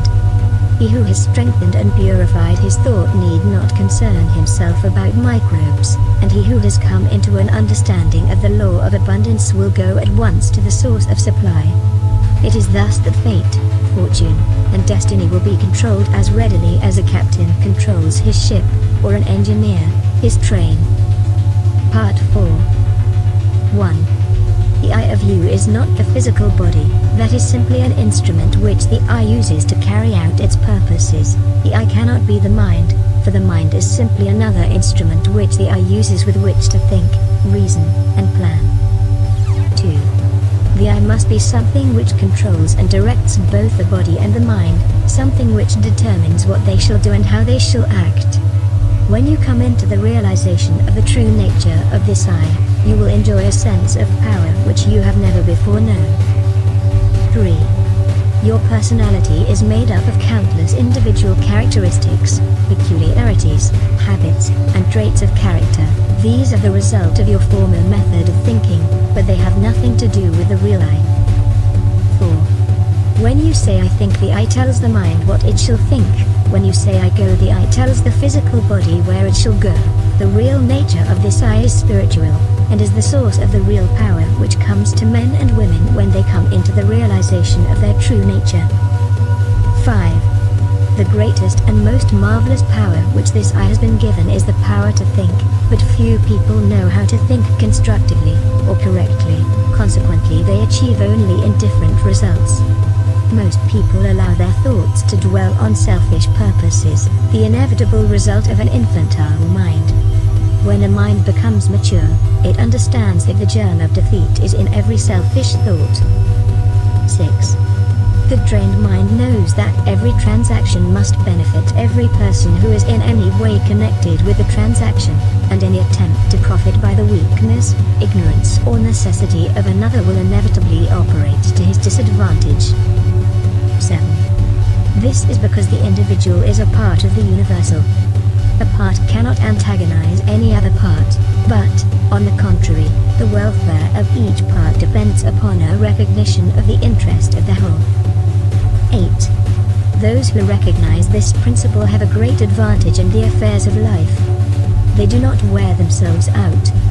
They can eliminate vagrant thoughts with facility. They can readily concentrate to the highest possible degree on any subject. They do not waste time or money upon objects which can be of no possible benefit to them. 9. If you cannot do these things, it is because you have thus far not made the necessary effort. Now is the time to make the effort. The result will be exactly in proportion to the effort expended. One of the strongest affirmations which you can use for the purpose of strengthening the will and realizing your power to accomplish is, I can be what I will to be. 10. Every time you repeat it, realize who and what this I is. Try to come into a thorough understanding of the true nature of the I. If you do, you will become invincible, that is, provided that your objects and purposes are constructive and are therefore in harmony with the creative principle of the universe. 11. If you make use of this affirmation, use it continuously, night and morning, and as often during the day as you think of it, and continue to do so until it becomes a part of you. Form the habit. 12. Unless you do this, you had better not start at all, because modern psychology tells us that when we start something and do not complete it, or make a resolution and do not keep it, we are forming the habit of failure, absolute, ignominious failure. If you do not intend to do a thing, do not start. If you do start, see it through even if the heavens fall. If you make up your mind to do something, do it. Let nothing, no one, interfere. The I in you has determined. The thing is settled. The die is cast. There is no longer any argument. 13. If you carry out this idea, beginning with small things which you know you can control, and gradually increase the effort, but never under any circumstances allowing your I to be overruled, you will find that you can eventually control yourself. And many men and women have found to their sorrow that it is easier to control a kingdom than to control themselves. 14. But when you have learned to control yourself, you will have found the world within which controls the world without. You will have become irresistible. Men and things will respond to your every wish without any apparent effort on your part. 15. This is not so strange or impossible as it may appear when you remember that the world within is controlled by the I, and that this I is a part or one with the infinite I, which is the universal energy or spirit, usually called God. 16. This is not a mere statement or theory made for the purpose of confirming or establishing an idea, but it is a fact which has been accepted by the best religious thought as well as the best scientific thought. 17. Herbert Spencer said, amid all the mysteries by which we are surrounded, nothing is more certain than that we are ever in the presence of an infinite and eternal energy from which all things proceed. 18. Lyman Abbott, in an address delivered before the alumni of Bangor Theological Seminary, said, we are coming to think of God as dwelling in man rather than as operating on men from without. 19. Science goes a little way in its search and stops. Science finds the ever-present eternal energy, but religion finds the power behind this energy and locates it within man. But this is by no means a new discovery. The Bible says exactly the same thing, and the language is just as plain and convincing. Know ye not that ye are the temple of the living God? Here, then, is the secret of the wonderful creative power of the world within. 20. Here is the secret of power, of mastery. To overcome does not mean to go without things. Self-denial is not success. We cannot give unless we get, we cannot be helpful unless we are strong. The infinite is not a bankrupt, and we who are the representatives of infinite power should not be bankrupts either, and if we wish to be of service to others we must have power and more power, but to get it we must give it, we must be of service. 21. The more we give the more we shall get, we must become a channel whereby the universal can express activity.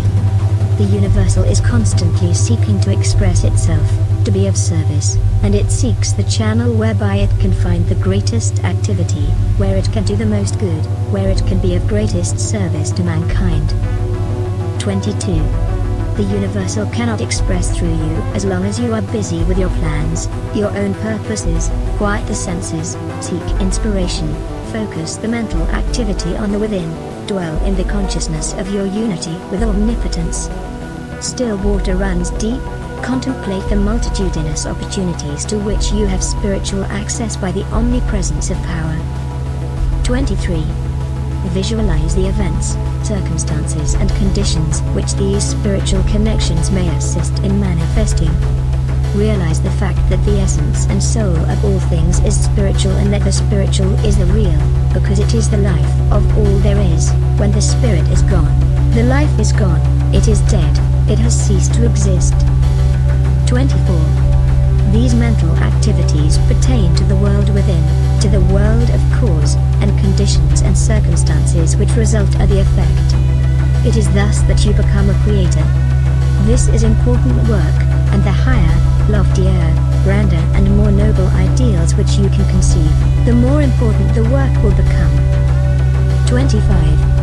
Overwork or overplay or overbodily activity of any kind produces conditions of mental apathy and stagnation, which makes it impossible to do the more important work which results in a realization of conscious power. We should, therefore, seek the silence frequently. Power comes through repose, it is in the silence that we can be still, and when we are still, we can think, and thought is the secret of all attainment. 26. Thought is a mode of motion and is carried by the law of vibration the same as light or electricity. It is given vitality by the emotions through the law of love, it takes form and expression by the law of growth, it is a product of the spiritual eye, hence its divine, spiritual, and creative nature. 27. From this it is evident that in order to express power, abundance or any other constructive purpose, the emotions must be called upon to give feeling to the thought so that it will take form. How may this purpose be accomplished? This is the vital point. How may we develop the faith, the courage, the feeling, which will result in accomplishment? 28.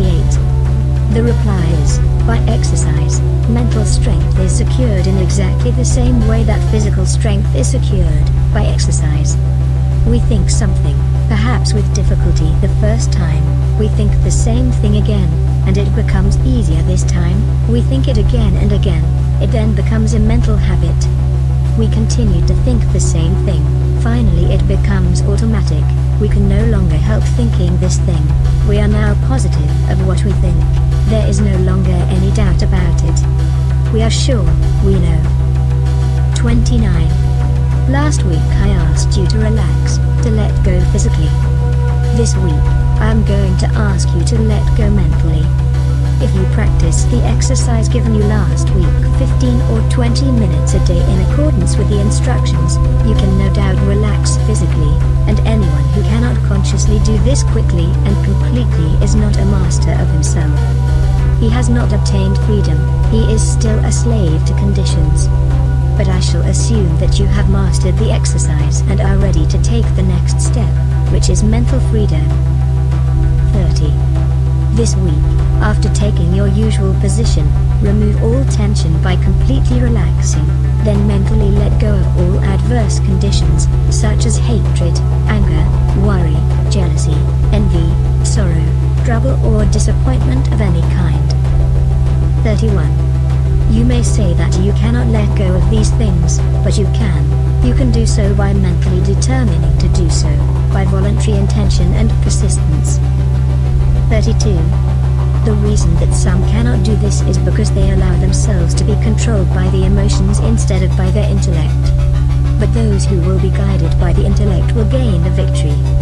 You will not succeed the first time you try, but practice makes perfect, in this as in everything else, and you must succeed in dismissing, eliminating and completely destroying these negative and destructive thoughts, because they are the seed which is constantly germinating into discordant conditions of every conceivable kind and description. There is nothing truer than that the quality of thought which we entertain correlates certain externals in the outside world. This is the law from which there is no escape. And it is this law, this correlative of the thought with its object, that from time immemorial has led the people to believe in special providence, Woman's. Part 4 Study questions with answers. 31. What is thought? Thought is spiritual energy. 32.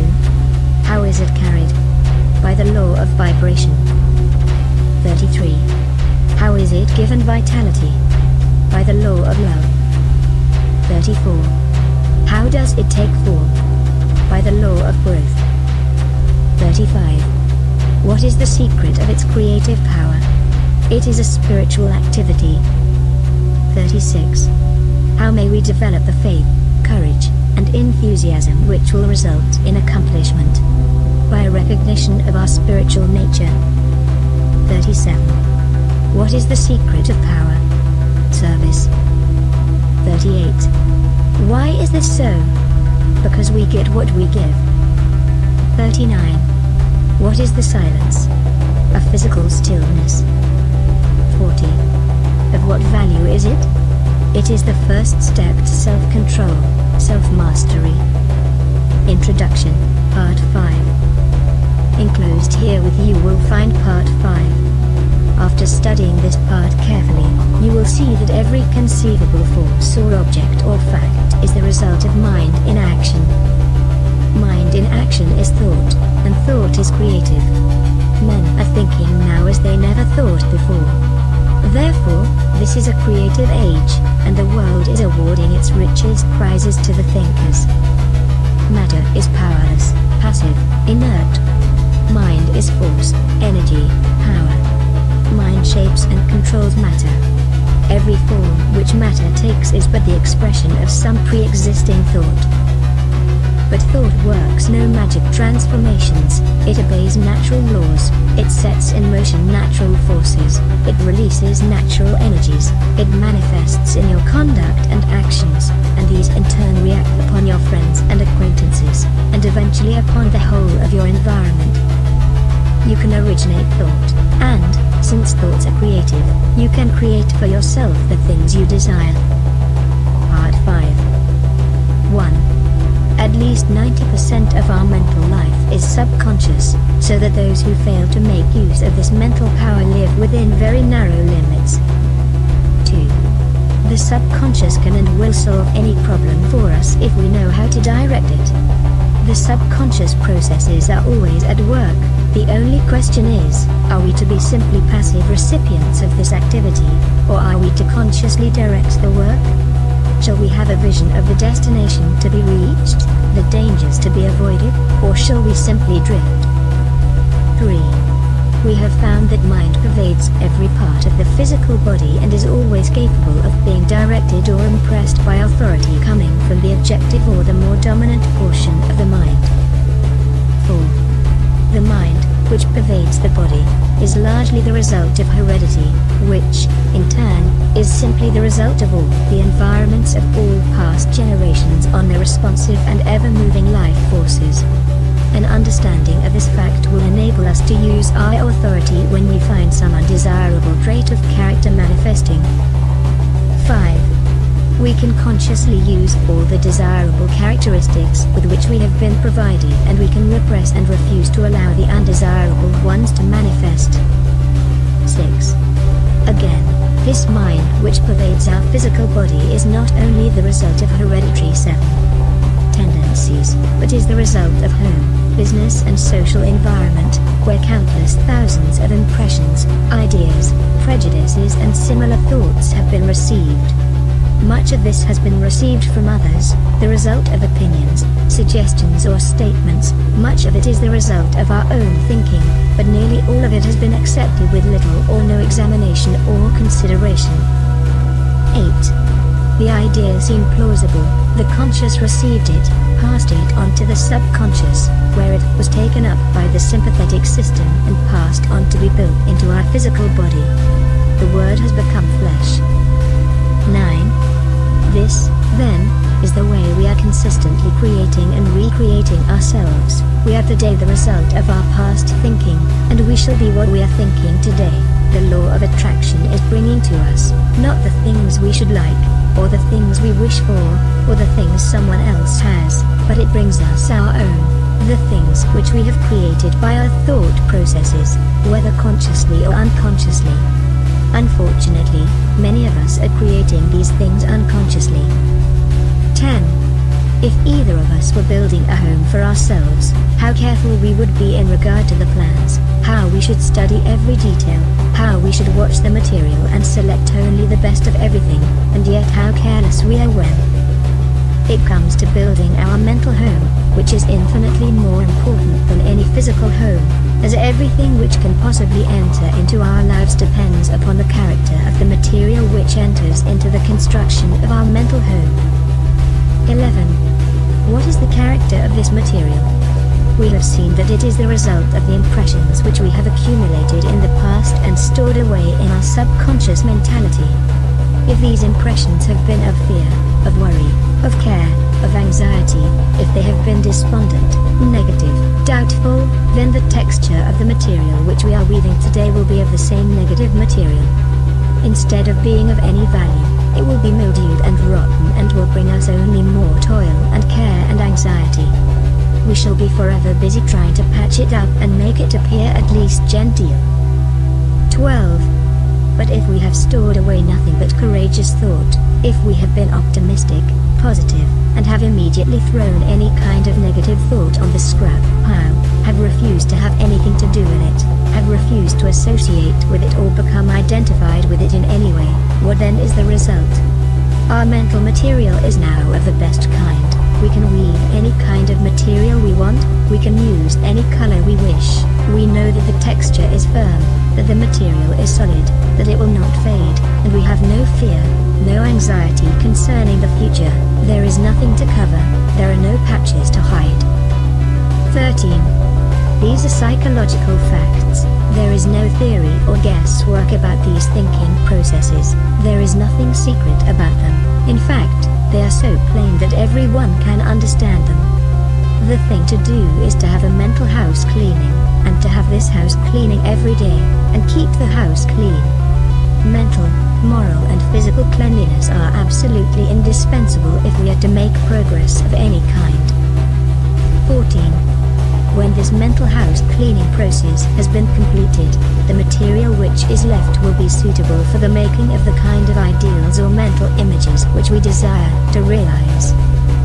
15. There is a fine estate awaiting a claimant. Its broad acres, with abundant crops, running water and fine timber, stretch away as far as the eye can see. There is a mansion, spacious and cheerful, with rare pictures, a well-stocked library, rich hangings, and every comfort and luxury. All the heir has to do is to assert his heirship, take possession, and use the property. He must choose it, he must not let it decay, the use is the condition on which he holds it. To neglect it is to lose possession. 16. In the domain of mind and spirit, in the domain of practical power, such an estate is yours. You are the heir. You can assert your heirship and possess and use this rich inheritance. Power over circumstances is one of its fruits. Health, harmony and prosperity are assets upon its balance sheet. It offers you poise and peace. It costs you only the labor of studying and harvesting its great resources. It demands no sacrifice, except the loss of your limitations, your servitudes, your weakness. It clothes you with self-honor, and puts a scepter in your hands. 17. To gain this estate, 3 processes are necessary. You must earnestly desire it. You must assert your claim. You must take possession. 18. You admit that those are not burdensome conditions. 19. You are familiar with the subject of heredity. Darwin, Huxley, Haeckel, and other physical scientists have piled evidence mountain high that heredity is a law attending progressive creation. It is progressive heredity which gives man his erect attitude, his power of motion, the organs of digestions, blood circulation, nerve force, muscular force, bone structure, and a host of other faculties on the physical side. There are even more impressive facts concerning heredity of mind force. All these constitute what may be called your human heredity. 20. But there is a heredity which the physical scientists have not compassed. It lies beneath and antecedent to all their researches. At a point where they throw up their hands in despair, saying they cannot account for what they see, this divine heredity is found in full sway. 21. It is the benignant force which decrees primal creation. It thrills down from the divine, direct into every created being. It originates life, which the physical scientist has not done, nor ever can do. It stands out among all forces, supreme, unapproachable. No human heredity can approach it. No human heredity measures up to it. 22. This infinite life flows through you, is you. Its doorways are but the faculties which comprise your consciousness. To keep open these doors is the secret of power. Is it not worthwhile to make the effort? 23. The great fact is that the source of all life and all power is from within. Persons, circumstances, and events may suggest need and opportunities, but the insight, strength, and power to answer these needs will be found within. 24. Avoid counterfeits. Build firm foundations for your consciousness upon forces which flow direct from the infinite source, the universal mind of which you are the image and likeness. 25. Those who have come into possession of this inheritance are never quite the same again. They have come into possession of a sense of power hitherto undreamed of. They can never again be timid, weak, vacillating, or fearful. They are indissolubly connected with omnipotence. Something in them has been aroused. They have suddenly discovered that they possess a tremendous latent ability of which they were heretofore entirely unconscious. 26. This power is from within, but we cannot receive it unless we give it.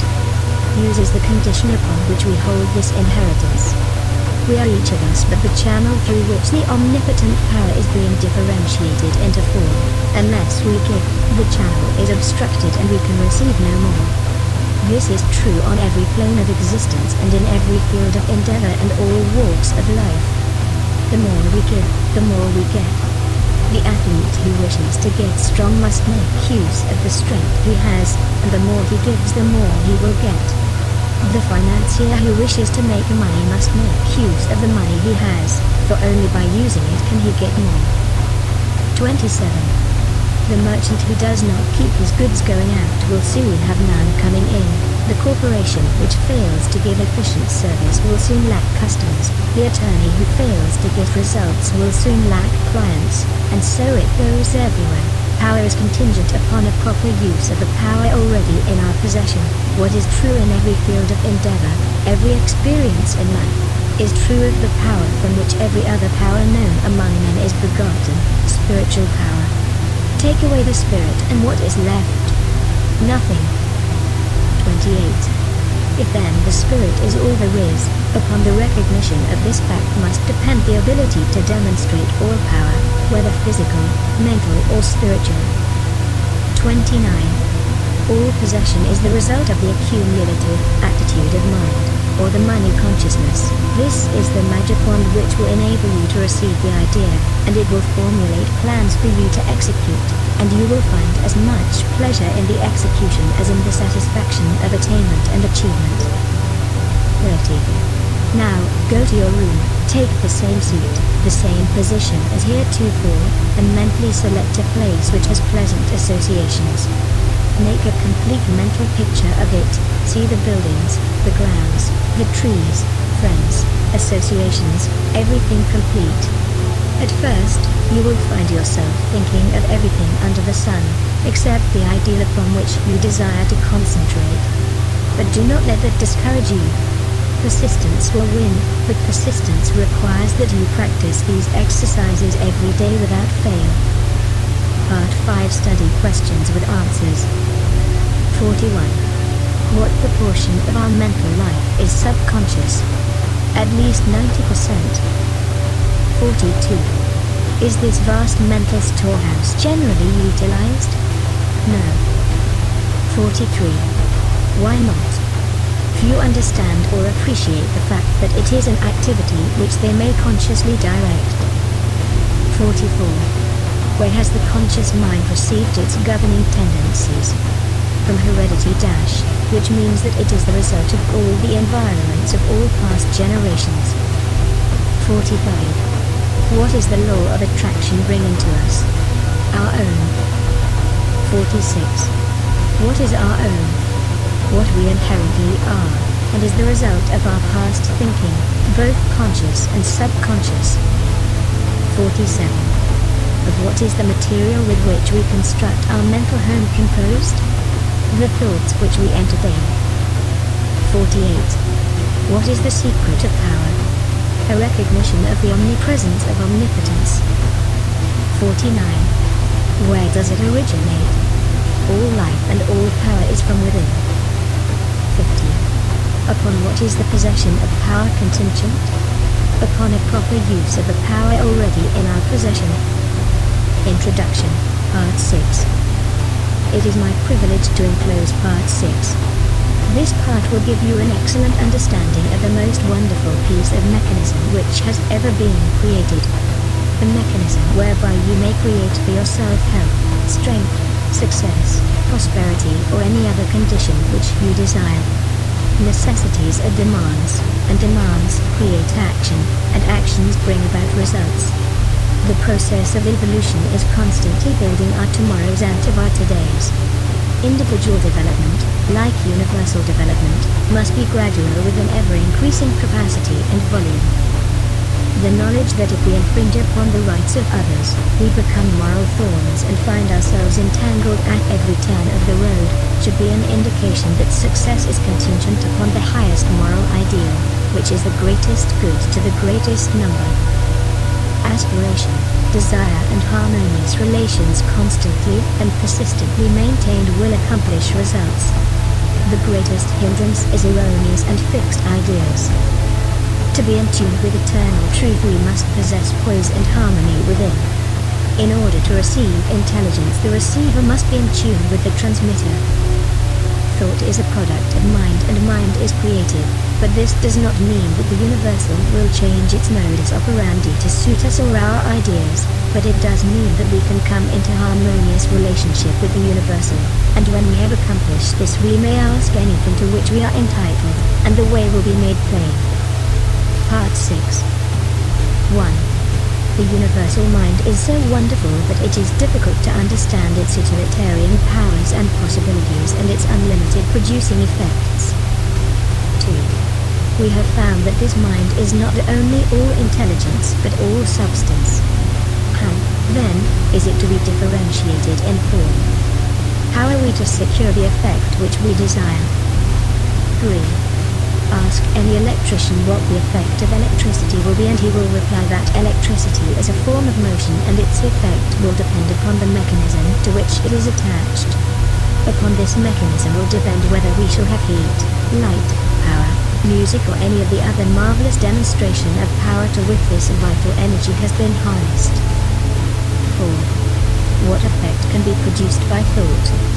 The reply is that thought is mind in motion, just as wind is air in motion, and its effect will depend entirely on the mechanism to which it is attached. 5. Here, then, is the secret of all mental power. It depends entirely on the mechanism which we attach. 6. What is this mechanism? You know something of the mechanism which has been invented by Edison, Bell, Marconi and other electrical wizards, by which place and space and time have become only figures of speech. But did you ever stop to think that the mechanism which has been given you for transforming the universal, omnipresent potential power was invented by a greater inventor than Edison? 7. We are accustomed to examining the mechanism of the implements which we use for tilling the soil, and we try to get an understanding of the mechanism of the automobile which we drive, but most of us are content to remain in absolute ignorance of the greatest piece of mechanism which has ever come into existence, the brain of man. 8. Let us examine the wonders of this mechanism. Perhaps we shall thereby get a better understanding of the various effects of which it is the cause. 9. In the first place, there is the great mental world in which we live and move and have our being. This world is omnipotent, omniscient and omnipresent. It will respond to our desire in direct ratio to our purpose and faith. The purpose must be in accordance with the law of our being. That is, it must be creative or constructive. Our faith must be strong enough to generate a current of sufficient strength to bring our purpose into manifestation. As thy faith is, so be it unto thee, bears the stamp of scientific test. 10. The effects which are produced in the world without other result of the action and reaction of the individual upon the universal. That is the process which we call thinking. The brain is the organ through which this process is accomplished. Think of the wonder of it all. Do you love music, flowers, literature, or are you inspired by the thought of ancient or modern genius? Remember, every beauty to which you respond must have its corresponding outline in your brain before you can appreciate it. 11. There is not a single virtue or principle in this storehouse of nature which the brain cannot express. The brain is an embryonic world, ready to develop at any time as necessity may arise.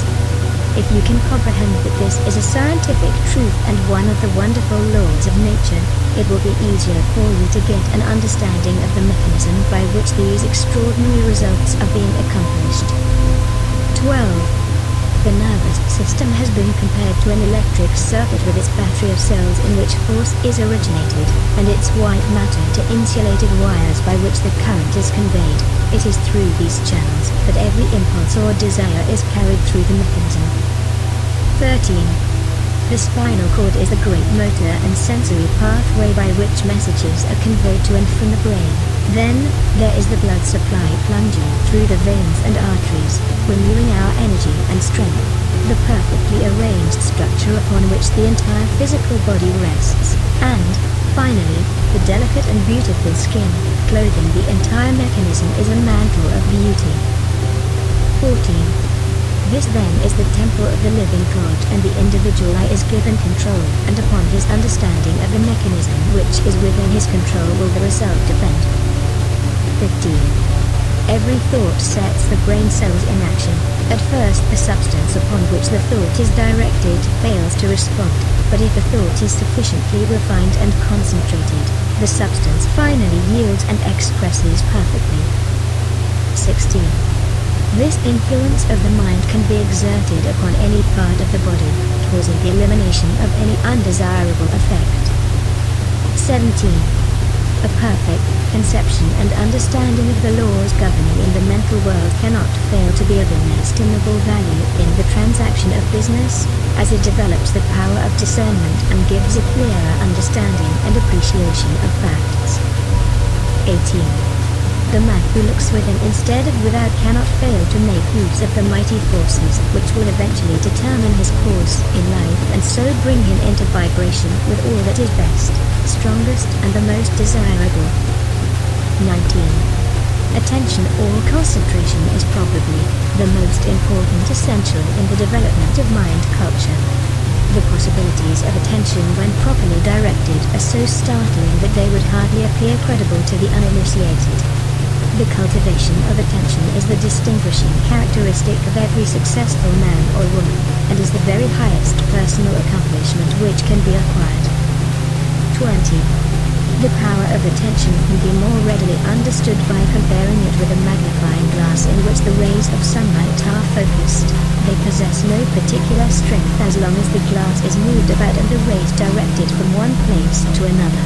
But let the glass be held perfectly still and let the rays be focused on one spot for any length of time. The effect will become immediately apparent. 21.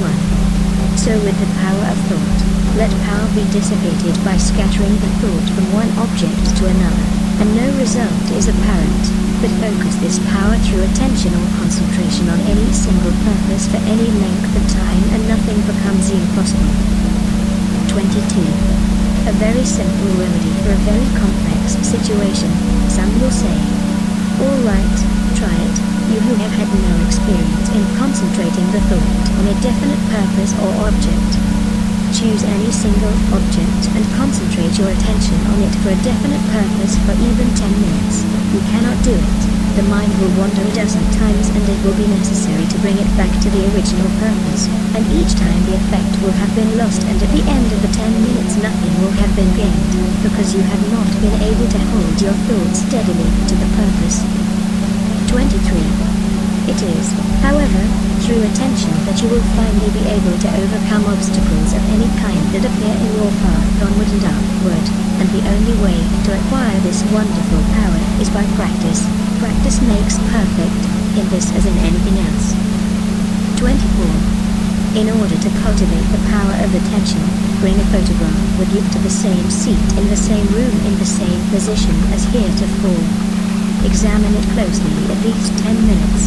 Note the expression of the eyes, the form of the features, the clothing, the way the hair is arranged. In fact, note every detail shown on the photograph carefully.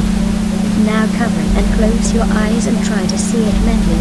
If you can see every detail perfectly and can form a good mental image of the photograph, you are to be congratulated. If not, repeat the process until you can. 25. This step is simply for the purpose of preparing the soil. Next week we shall be ready to sow the seed. 26. It is by such exercises as these that you will finally be able to control your mental moods, your attitude, your consciousness. 27. Great financiers are learning to withdraw from the multitude more and more, that they may have more time for planning, thinking and generating the right mental moods. 28. Successful businessmen are constantly demonstrating the fact that it pays to keep in touch with the thought of other successful businessmen. 29. A single idea may be worth millions of dollars, and these ideas can only come to those who are receptive, who are prepared to receive them, who are in successful frame of mind. 30. Men are learning to place themselves in harmony with the universal mind. They are learning the unity of all things. They are learning the basic methods and principles of thinking, and this is changing conditions and multiplying results. 31. They are finding that circumstances and environment follow the trend of mental and spiritual progress. They find that growth follows knowledge, action follows inspiration, opportunity follows perception. Always the spiritual first, then the transformation into the infinite and illimitable possibilities of achievement. 32. As the individual is but the channel for the differentiation of the universal, these possibilities are necessarily inexhaustible. 33. Thought is the process by which we may absorb the spirit of power, and hold the result in our inner consciousness until it becomes a part of our ordinary consciousness. The method of accomplishing this result by the persistent practice of a few fundamental principles, as explained in this system, is the master key which unlocks the storehouse of universal truth. 34. The great sources of human suffering at present are bodily disease and mental anxiety. These may be readily traced to the infringement of some natural law. This is, no doubt, owing to the fact that so far knowledge has largely remained partial, but the clouds of darkness which have accumulated through long ages are beginning to roll away, and with them many of the miseries that attend imperfect information. That a man can change himself, improve himself, recreate himself, control his environment, and master his own destiny is the conclusion of every mind who is wide awake to the power of right thought in constructive action. Last. Part 6 Study questions with answers. 51. What are some of the effects which can be produced by electricity? Heat, light, power, music. 52. Upon what do these various effects depend? Upon the mechanism to which electricity is attached. 53.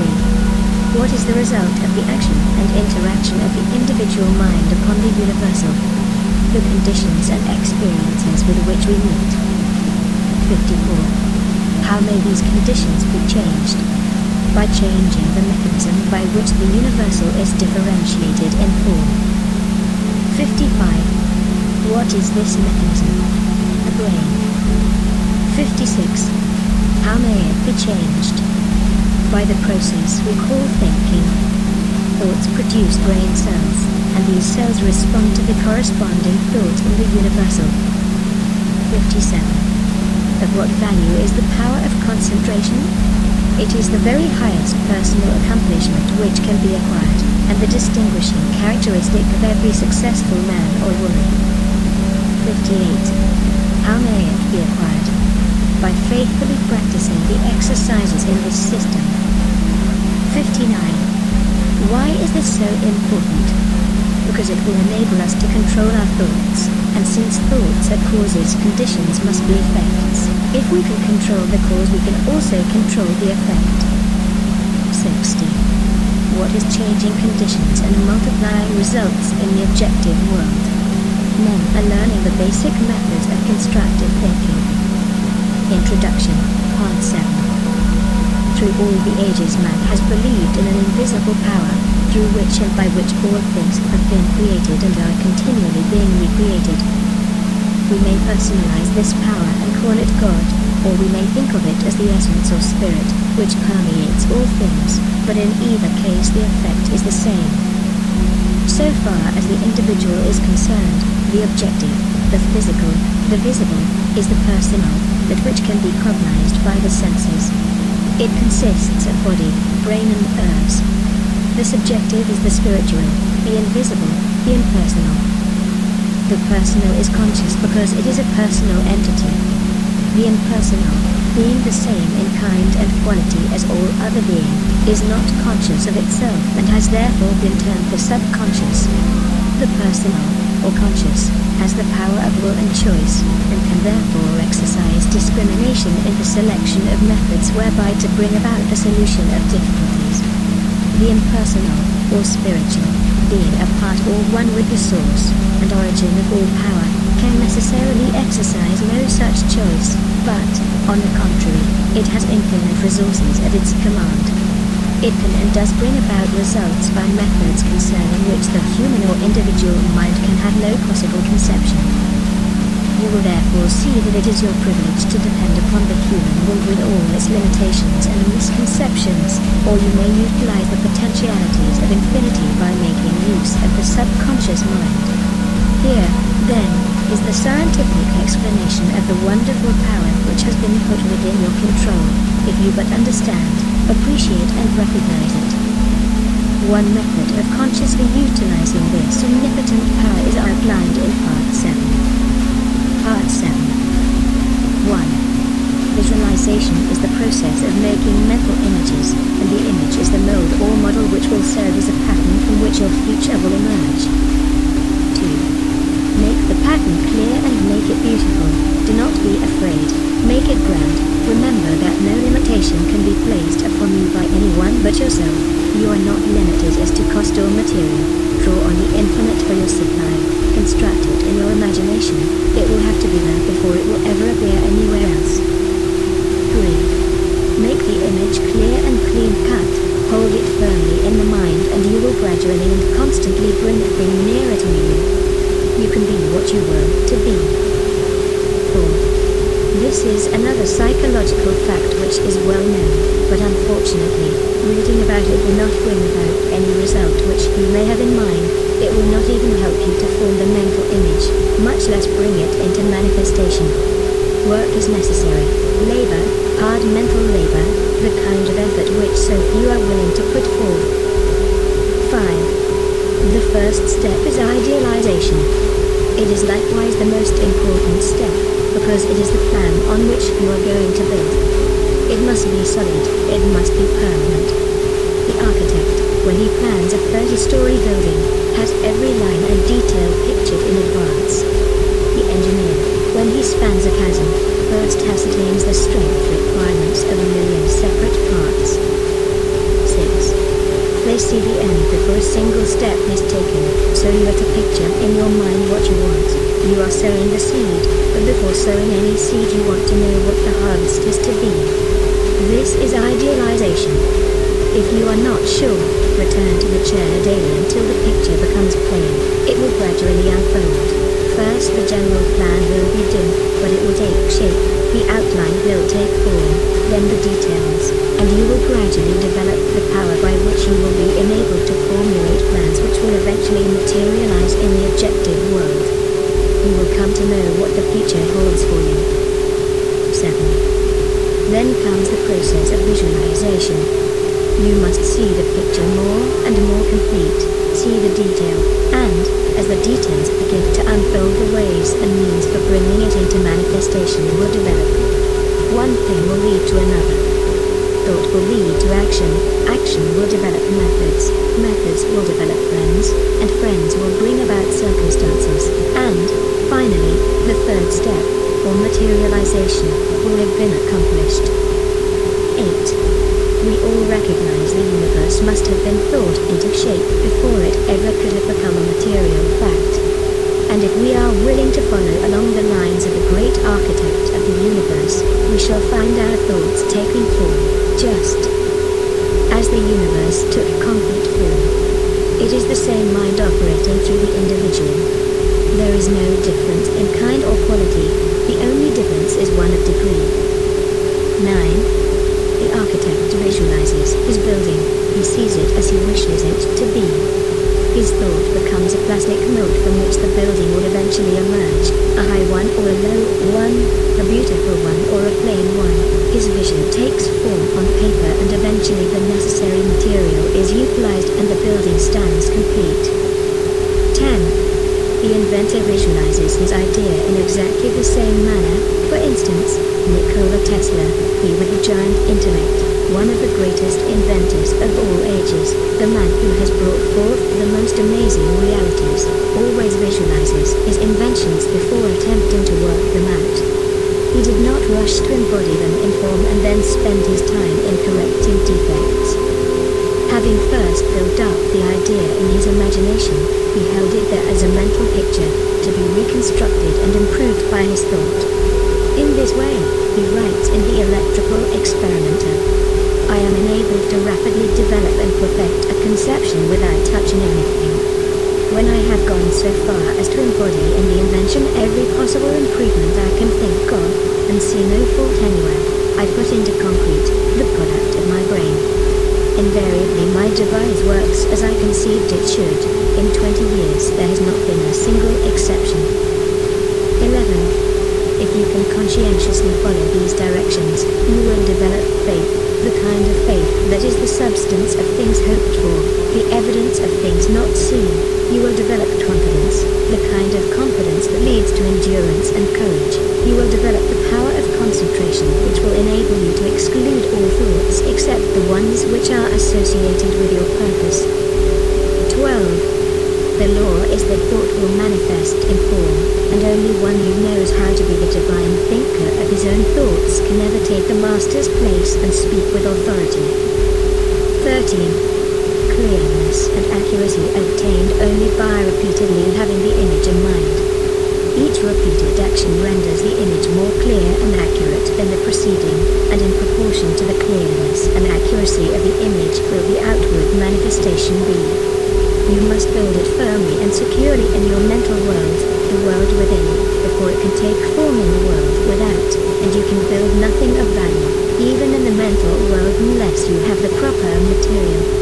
When you have the material you can build anything you wish, but make sure of your material. You cannot make broadcloth from shoddy. 14. this material will be brought out by millions of silent mental workers and fashioned into the form of the image which you have in mind. 15. Think of it. You have over 5 million of these mental workers, ready and in active use, brain cells they are called. Besides this, there is another reserve force of at least an equal number, ready to be called into action at the slightest need. Your power to think, then, is almost unlimited, and this means that your power to create the kind of material which is necessary to build for yourself any kind of environment which you desire is practically unlimited. 16. In addition to these millions of mental workers, you have billions of mental workers in the body, every one of which is endowed with sufficient intelligence to understand and act upon any message or suggestion given. These cells are all busy creating and recreating the body, but, in addition to this, they are endowed with psychic activity whereby they can attract to themselves the substance necessary for perfect development. 17. They do this by the same law and in the same manner that every form of life attracts to itself the necessary material for growth. The oak, the rose, the lily, all require certain material for their most perfect expression, and they secure it by silent demand, the law of attraction, the most certain way for you to secure what you require for your most complete development. 18. Make the mental image, make it clear, distinct, perfect. Hold it firmly, the ways and means will develop, supply will follow the demand, you will be led to do the right thing at the right time and in the right way. Earnest desire will bring about confident expectation, and this in turn must be reinforced by firm demand.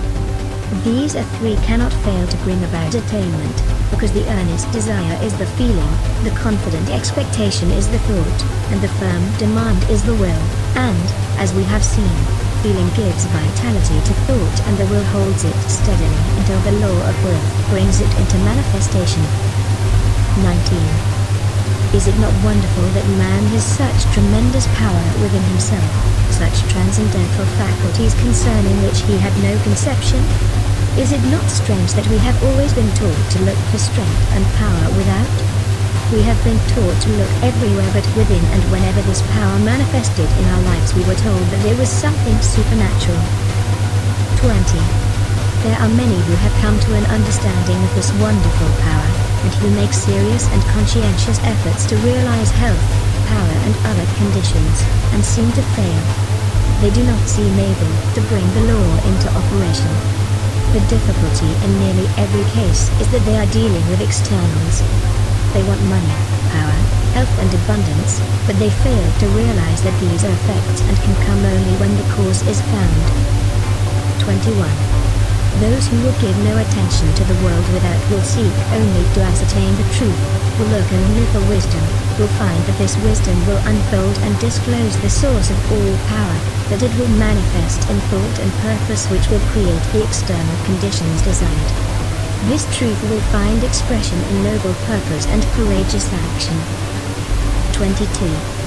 Create ideals only, give no thought to external conditions, make the world within beautiful and opulent, and the world without will express and manifest the condition which you have within. You will come into the realization of your power to create ideals, and these ideals will be projected into the world of effect. 23. For instance, a man is in debt. He will be continually thinking about the debt, concentrating on it, and as thoughts are causes, the result is that he not only fastens the debt closer to him, but actually creates more debt.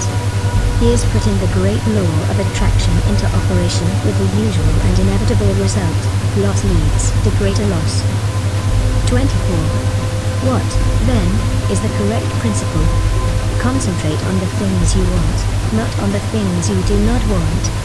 Think of abundance, idealize the methods and plans for putting the law of abundance into operation. Visualize the condition which the law of abundance creates, this will result in manifestation. 25. If the law operates perfectly to bring about poverty, lack and every form of limitation for those who are continually entertaining thoughts of lack and fear, it will operate with the same certainty to bring about conditions of abundance and opulence for those who entertain thoughts of courage and power. 26. This is a difficult problem for many. We are too anxious. We manifest anxiety, fear, distress. We want to do something. We want to help. We are like a child who has just planted a seed and every 15 minutes goes and stirs up the earth to see if it is growing. Of course, under such circumstances, the seed will never germinate, and yet this is exactly what many of us do in the mental world. 27. We must plant the seed and leave it undisturbed. This does not mean that we are to sit down and do nothing. By no means. We will do more and better work than we have ever done before. New channels will constantly be provided. New doors will open. All that is necessary is to have an open mind. Be ready to act when the time comes. 28. Thought force is the most powerful means of obtaining knowledge, and if concentrated on any subject will solve the problem. Nothing is beyond the power of human comprehension, but in order to harness thought force and make it your bidding, work is required. 29. Remember that thought is the fire that creates the steam that turns the wheel of fortune, upon which your experiences depend. 30. Ask yourself a few questions and then reverently await the response.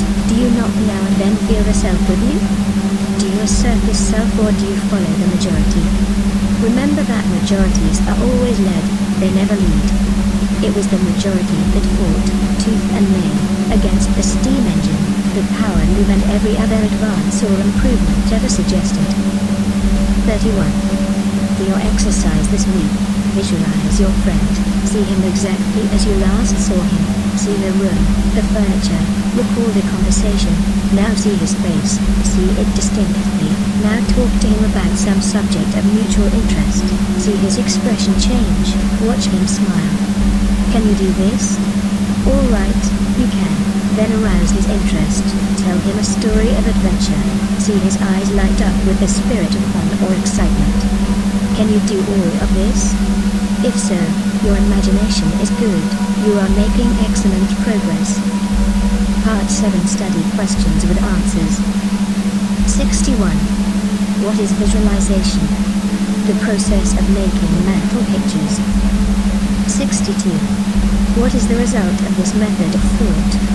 By holding the image or picture in mind, we can gradually but surely bring the thing nearer to us. We can be what we want to be. 63. What is idealization? It is a process of visualizing or idealizing the plans which will eventually materialize in our objective world. 64. Why are clearness and accuracy necessary? Because seeing creates feeling and feeling creates being. First the mental, then the emotional, then the illimitable possibilities of achievement. 65. How are they obtained?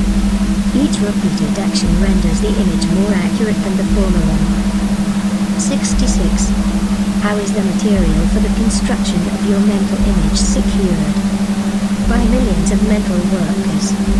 Brain cells they are called. 67. How are the necessary conditions for bringing about the materialization of your ideal in the objective world secured? By the law of attraction. The natural law by which all conditions and experiences are brought about. 68. What 3 steps are necessary in order to bring this law into operation? Earnest desire, confident expectation, firm demand. 69. Why do many fail? Because they concentrate on loss, disease and disaster. The law is operating perfectly, but things they fear are coming upon them. 70. What is the alternative? Concentrate on the ideals which you desire to see manifested in your life. Introduction, Part 8. In this part you will find that you may freely choose what you think, but the result of your thought is governed by an immutable law. Is not this a wonderful thought? Is it not wonderful to know that our lives are not subject to caprice or variability of any kind? That they are governed by law. This stability is our opportunity, because by complying with the law we can secure the desired effect with invariable precision.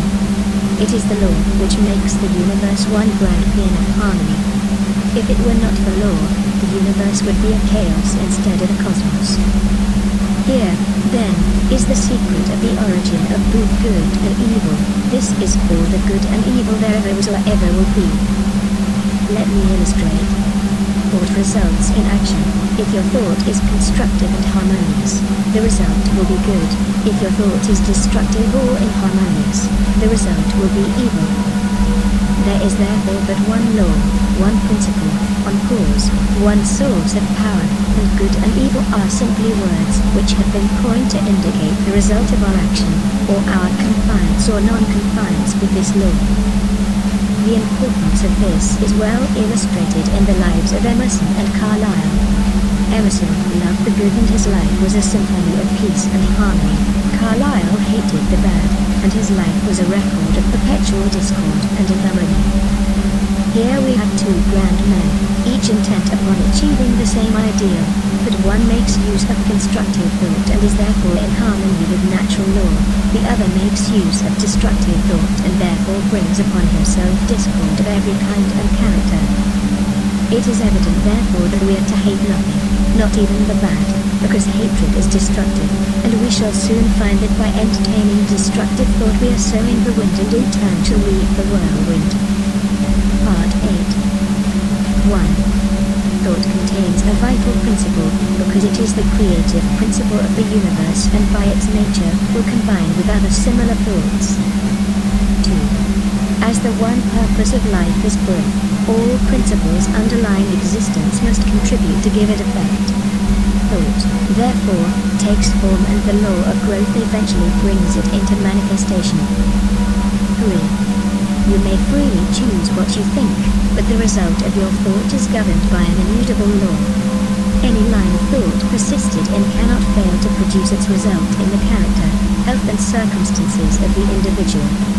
Methods whereby we can substitute habits of constructive thinking for those which we have found produce only undesirable effects are therefore of primary importance. 4. We all know that this is by no means easy. Mental habits are difficult to control, but it can be done, and the way to do it is to begin at once to substitute constructive thought for destructive thought. Form the habit of analyzing every thought. If it is necessary, if its manifestation in the objective will be a benefit, not only to yourself, but to all whom it may affect in any way, keep it, treasure it, it is of value, it is in tune with the infinite, it will grow and develop and produce fruit an hundredfold. On the other hand, it will be well for you to keep this quotation from George Matthews Adams in mind. Learn to keep the door shut, keep out of your mind, out of your office, and out of your world, every element that seeks admittance with no definite helpful end in view. 5. If your thought has been critical or destructive, and has resulted in any condition of discord or inharmony in your environment, it may be necessary for you to cultivate a mental attitude which will be conducive to constructive thought. 6.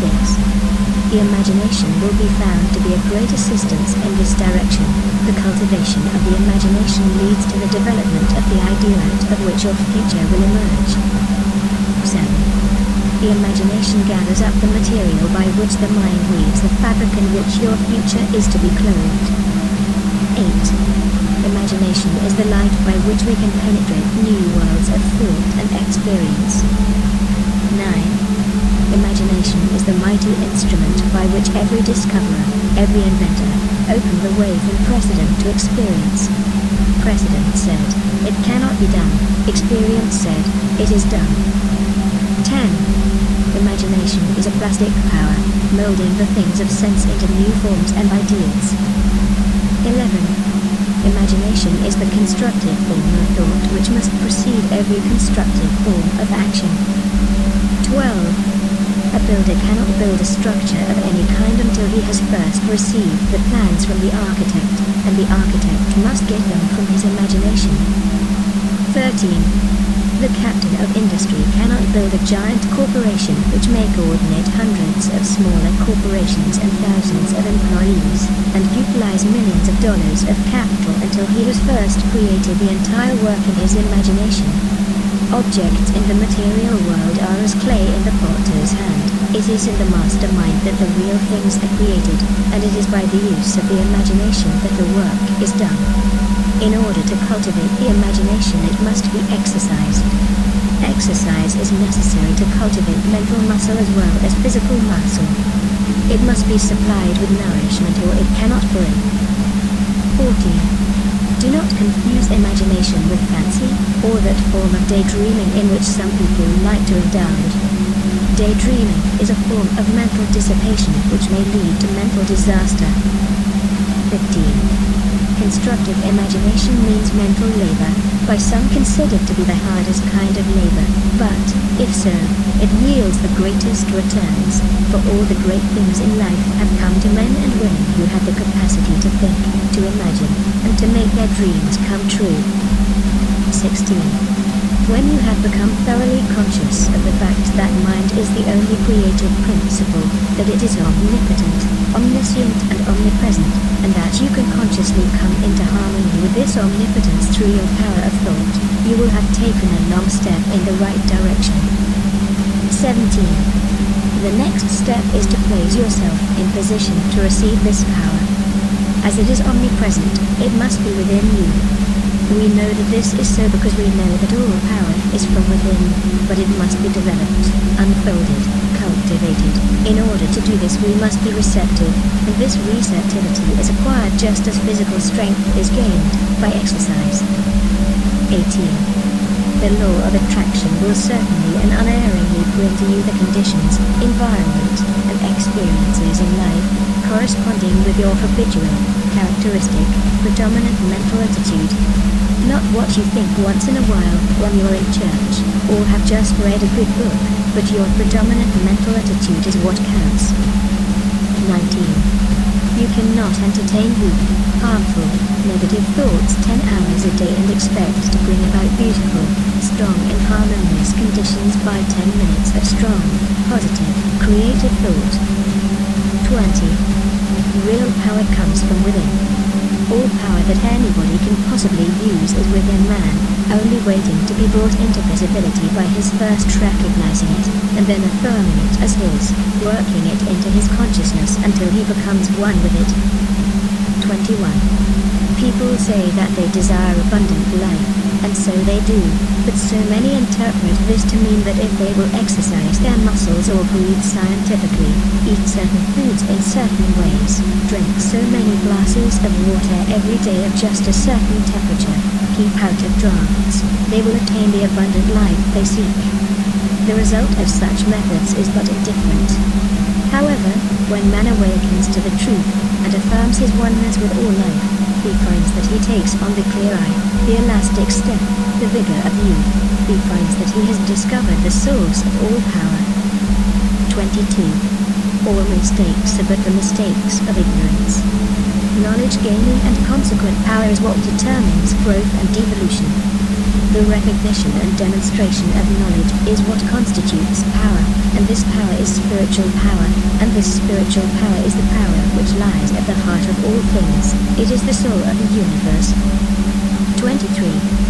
This knowledge is the result of man's ability to think. Thought is therefore the germ of man's conscious evolution. When man ceases to advance in his thoughts and ideals, his forces immediately begin to disintegrate and his countenance gradually registers these changing conditions. 24.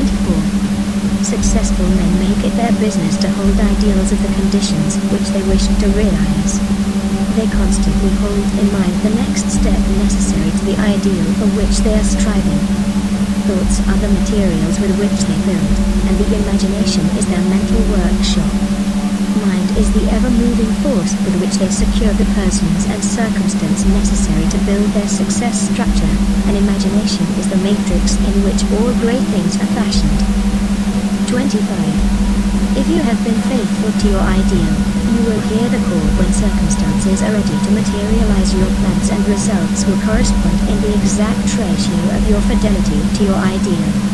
The ideal steadily held is what predetermines and attracts the necessary conditions for its fulfillment. 26. It is thus that you may weave a garment of spirit and power into the web of your entire existence. It is thus that you may lead a charmed life and be forever protected from all harm. It is thus that you may become a positive force whereby conditions of opulence and harmony may be attracted to you. 27. This is the leaven which is gradually permeating the general consciousness and is largely responsible for the conditions of unrest which are everywhere evident. 28. In the last part you created a mental image. You brought it from the invisible into the visible. This week I want you to take an object and follow it back to its origination. See of what it really consists. If you do this you will develop imagination, insight, perception, and sagacity.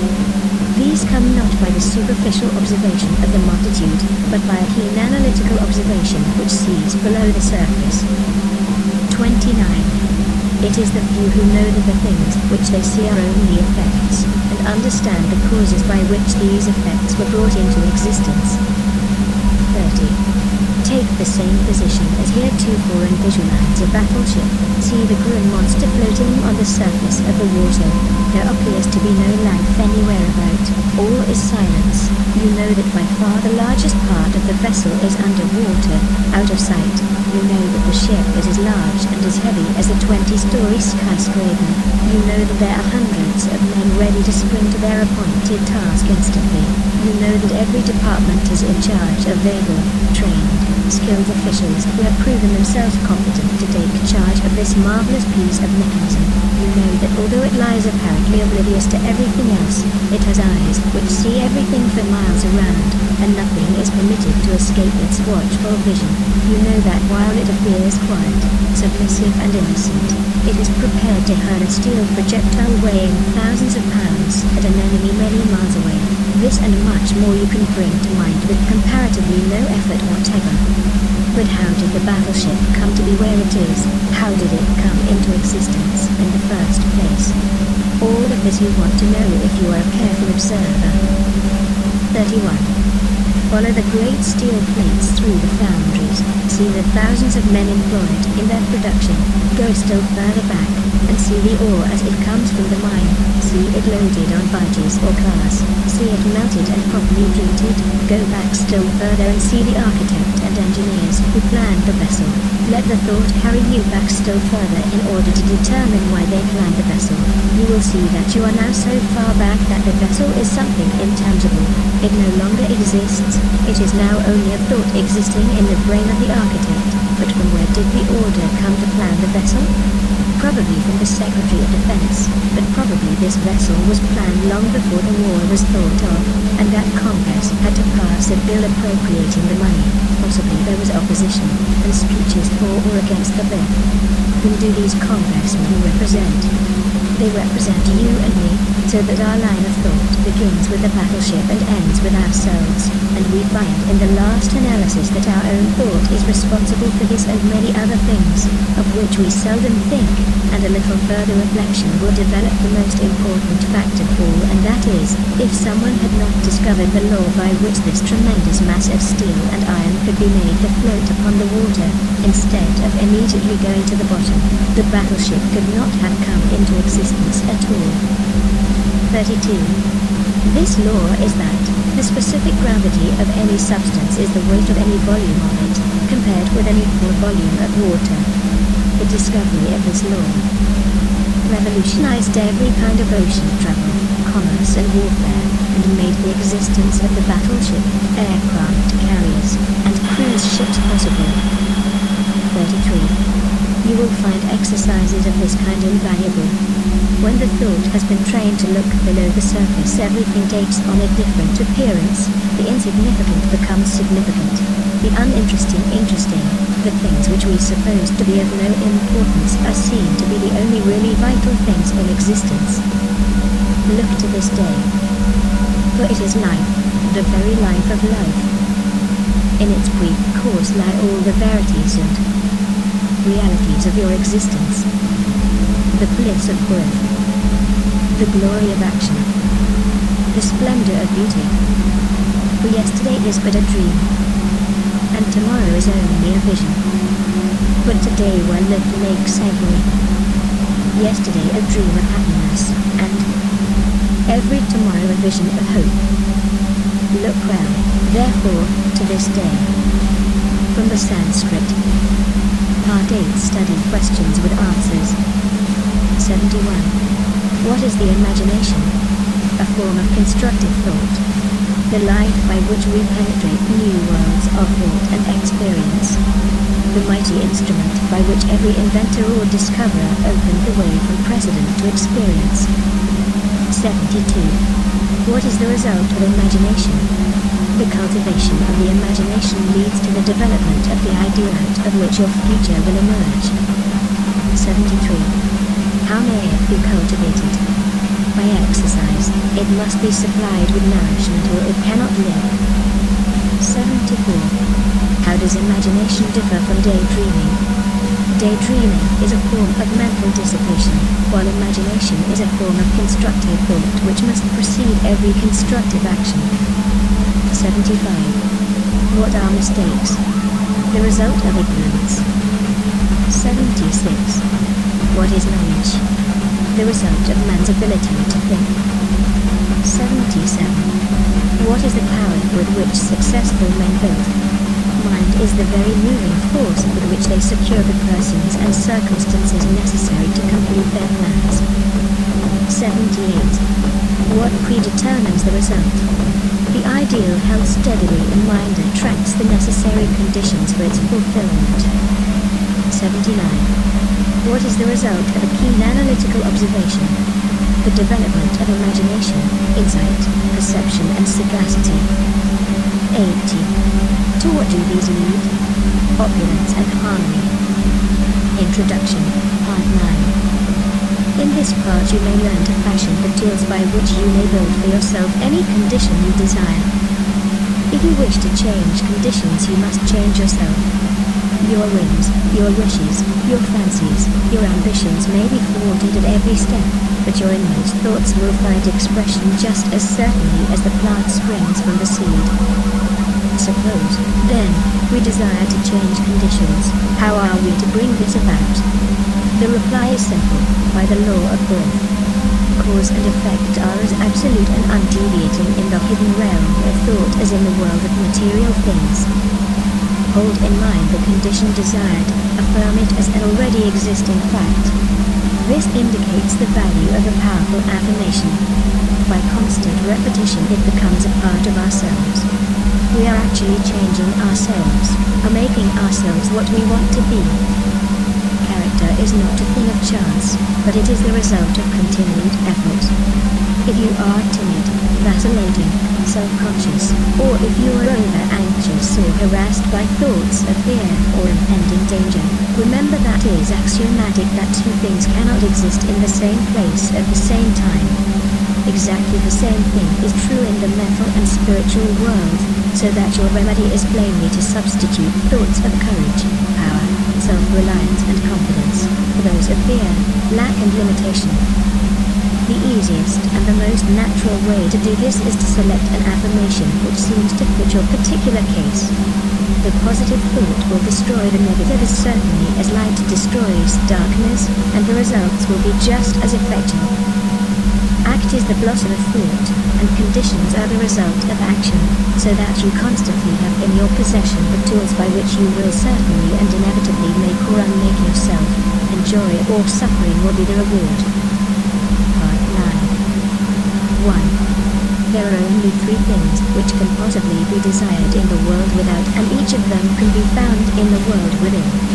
The secret of finding them is simply to apply the proper mechanism of attachment to the omnipotent power to which each individual has access. 2. The three things which all mankind desires and which are necessary for his highest expression and complete development are health, wealth and love. All will admit that health is absolutely essential. No one can be happy if the physical body is in pain.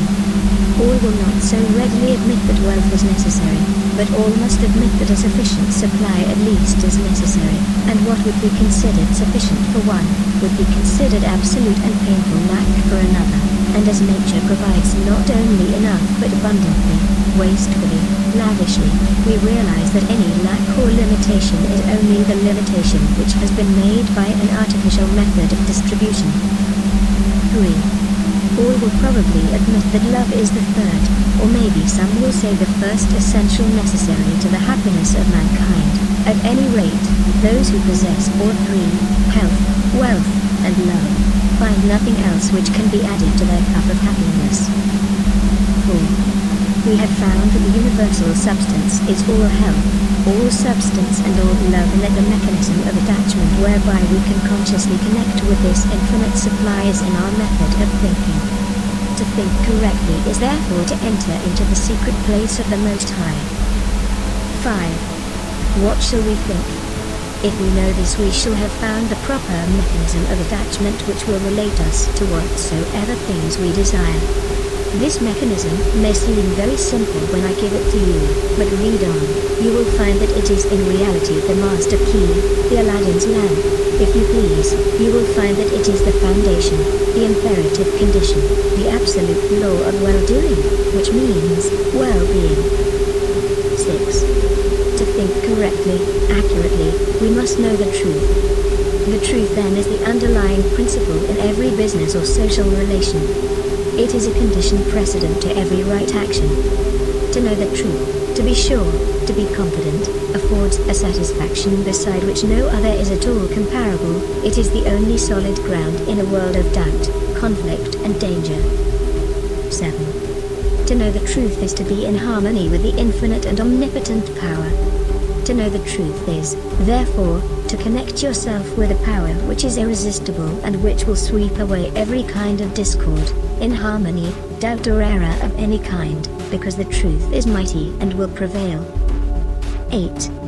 The humblest intellect can readily foretell the result of any action when he knows that it is based on truth, but the mightiest intellect, the most profound and penetrating mind loses its way hopelessly and can form no conception of the results which may ensue when his hopes are based on a premise which he knows to be false. 9. Every action which is not in harmony with truth, whether through ignorance or design, will result in discord, and eventual loss in proportion to its extent and character. 10. How then are we to know the truth in order to attach this mechanism which will relate us to the infinite? 11. We can make no mistake about this if we realize that truth is the vital principle of the universal mind and is omnipresent. For instance, if you require health, a realization of the fact that the I in you is spiritual and that all spirit is one, that wherever a part is the whole must be, will bring about a condition of health, because every cell in the body must manifest the truth as you see it. If you see sickness, they will manifest sickness. If you see perfection, they must manifest perfection. The affirmation, I am whole, perfect, strong, powerful, loving, harmonious and happy, will bring about harmonious conditions. The reason for this is because the affirmation is in strict accordance with the truth, and when truth appears, every form of error or discord must necessarily disappear.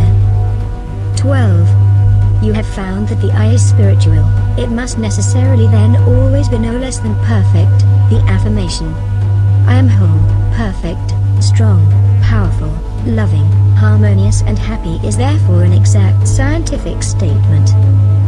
13. Thought is a spiritual activity and spirit is creative, therefore the result of holding this thought in mind must necessarily bring about conditions in harmony with the thought. 14.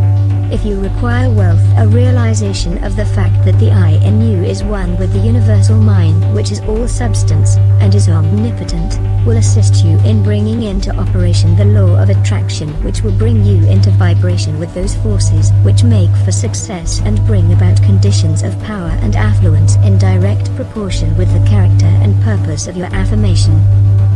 15. Visualization is the mechanism of the attachment which you require. Visualization is a very different process from seeing.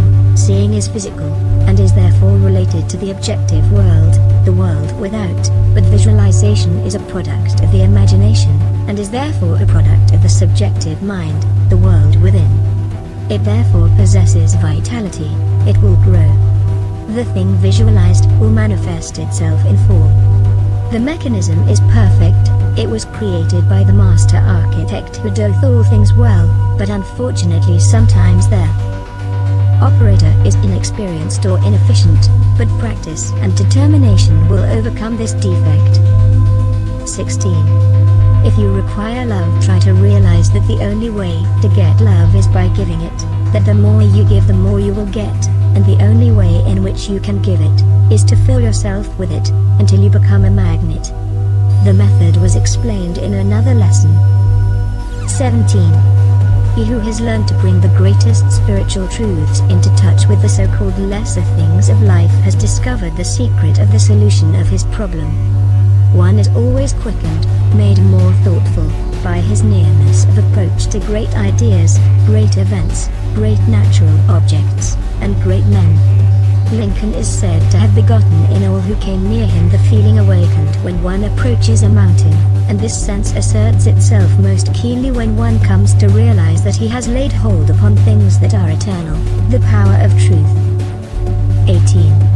It is sometimes an inspiration to hear from someone who has actually put these principles to the test, someone who has demonstrated them in their own life. A letter from Frederick Andrews offers the following insight. 19. I was about 13 years old when Dr. T. W. Mars, since passed over, said to my mother, "There is no possible chance, Mrs. Andrews."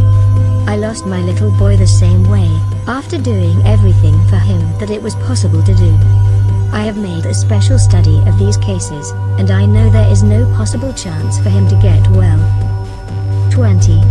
She turned to him and said, "Doctor, what would you do if he were your boy?" And he answered, "I would fight, as long as there is a breath of life to fight for." 21. That was the beginning of a long drawn-out battle, with many ups and downs, the doctors all agreeing that there was no chance for a cure, though they encouraged and cheered us the best they could. 22. But at last the victory came, and I have grown from a little, crooked, twisted, cripple, going about on my hands and knees, to a strong, straight, well-formed man. 23. Now, I know you want the formula, and I will give it to you as briefly and quickly as I can. 24. I built up an affirmation for myself, taking the qualities I most needed, and affirming for myself over and over again, I am whole, perfect, strong, powerful, loving, harmonious and happy. I kept up this affirmation, always the same, never varying, till I could wake up in the night and find myself repeating, I am whole, perfect, strong, powerful, loving, harmonious and happy.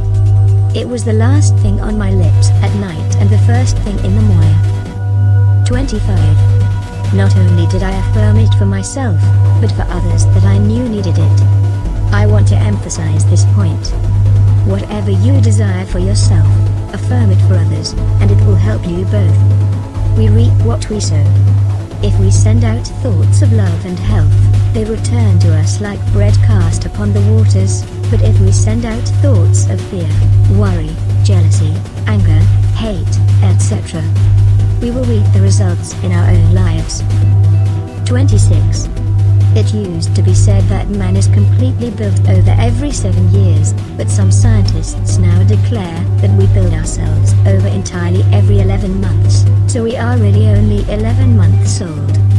If we build the defects back into our bodies year after year, we have no one to blame but ourselves. 27. Man is the sum total of his own thoughts, so the question is, how are we going to entertain only the good thoughts and reject the evil ones? At first we can't keep the evil thoughts from coming, but we can keep from entertaining them. The only way to do this is to forget them, which means, get something for them.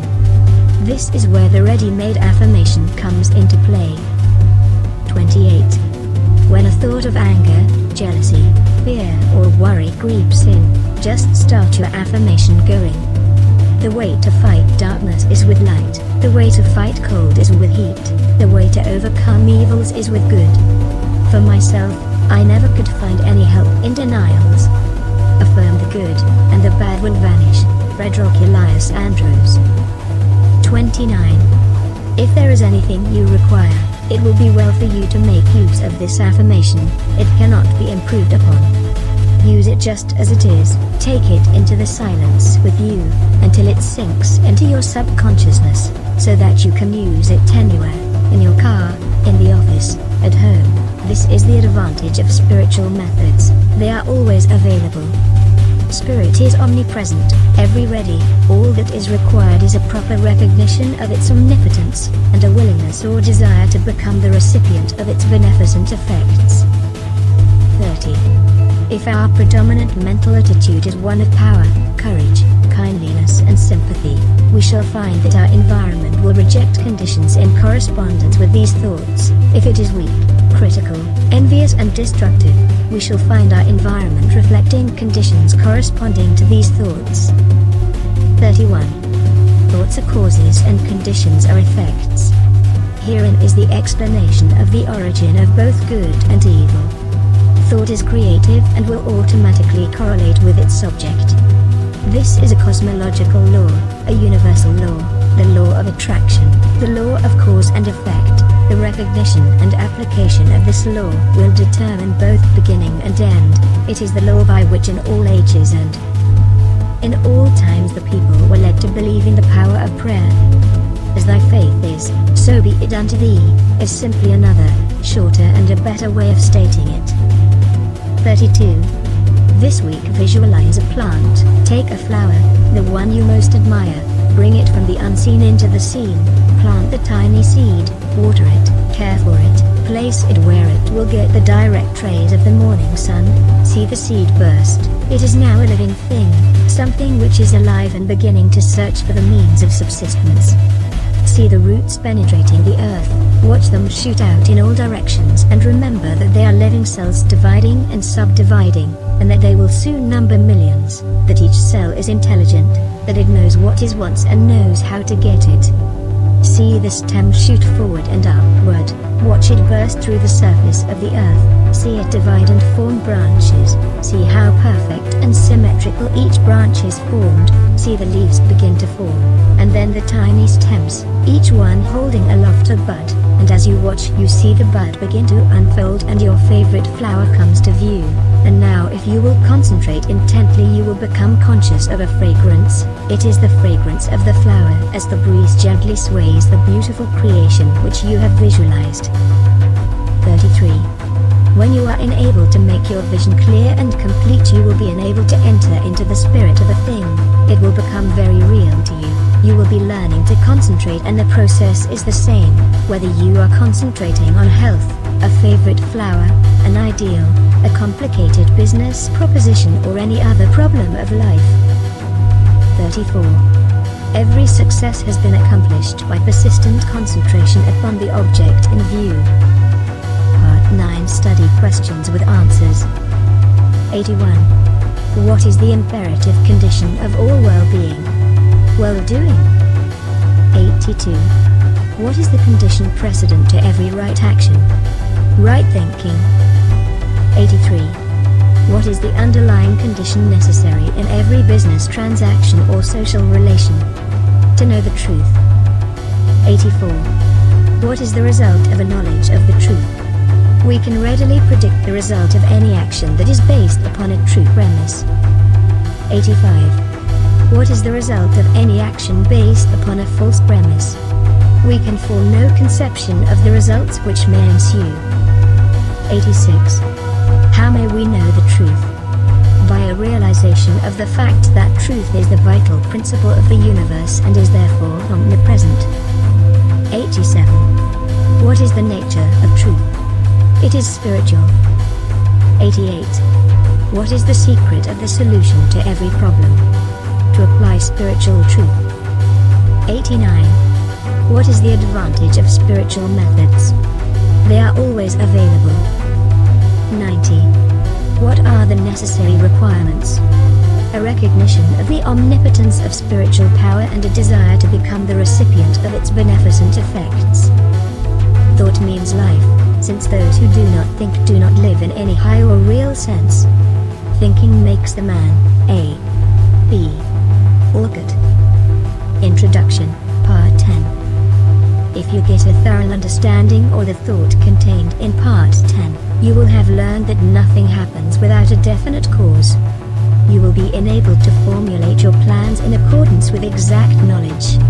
You will know how to control any situation by bringing adequate causes into play. When you win, as you will know exactly why. The ordinary man, who has no definite knowledge of cause and effect, is governed by his feelings or emotions. He thinks chiefly to justify his action. If he fails as a businessman, he says that luck is against him.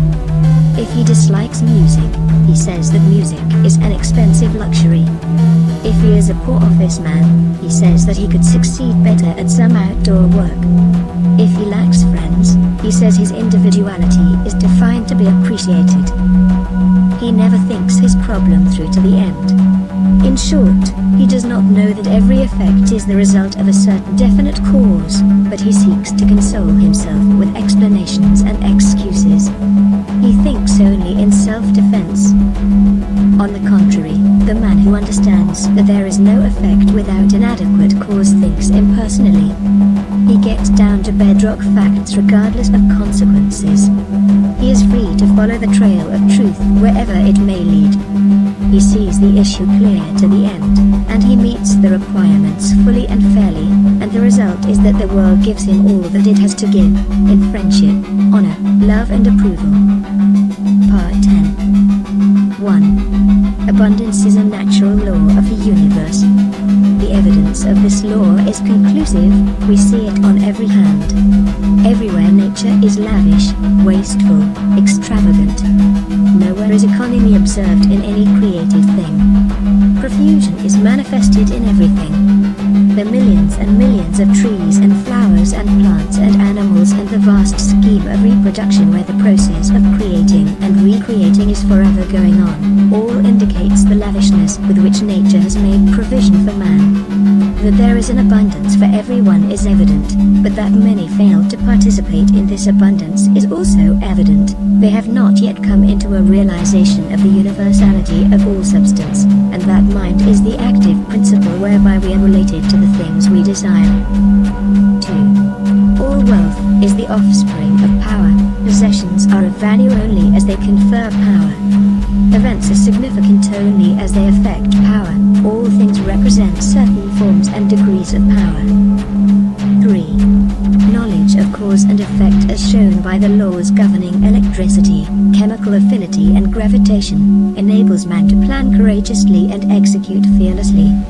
These laws are called natural laws, because they govern in the physical world, but all power is not physical power. There is also mental power, and there is moral and spiritual power. 4. Spiritual power is superior because it exists on a higher plane. It has enabled man to discover the law by which these wonderful forces of nature could be harnessed and are made to do the work of hundreds and thousands of men. It has enabled man to discover laws whereby time and space have been annihilated and the law of gravitation to be overcome. The operation of this law is dependent upon spiritual contact, as Henry Drummond well says. 5. In the physical world as we know it, there exists the organic and the inorganic.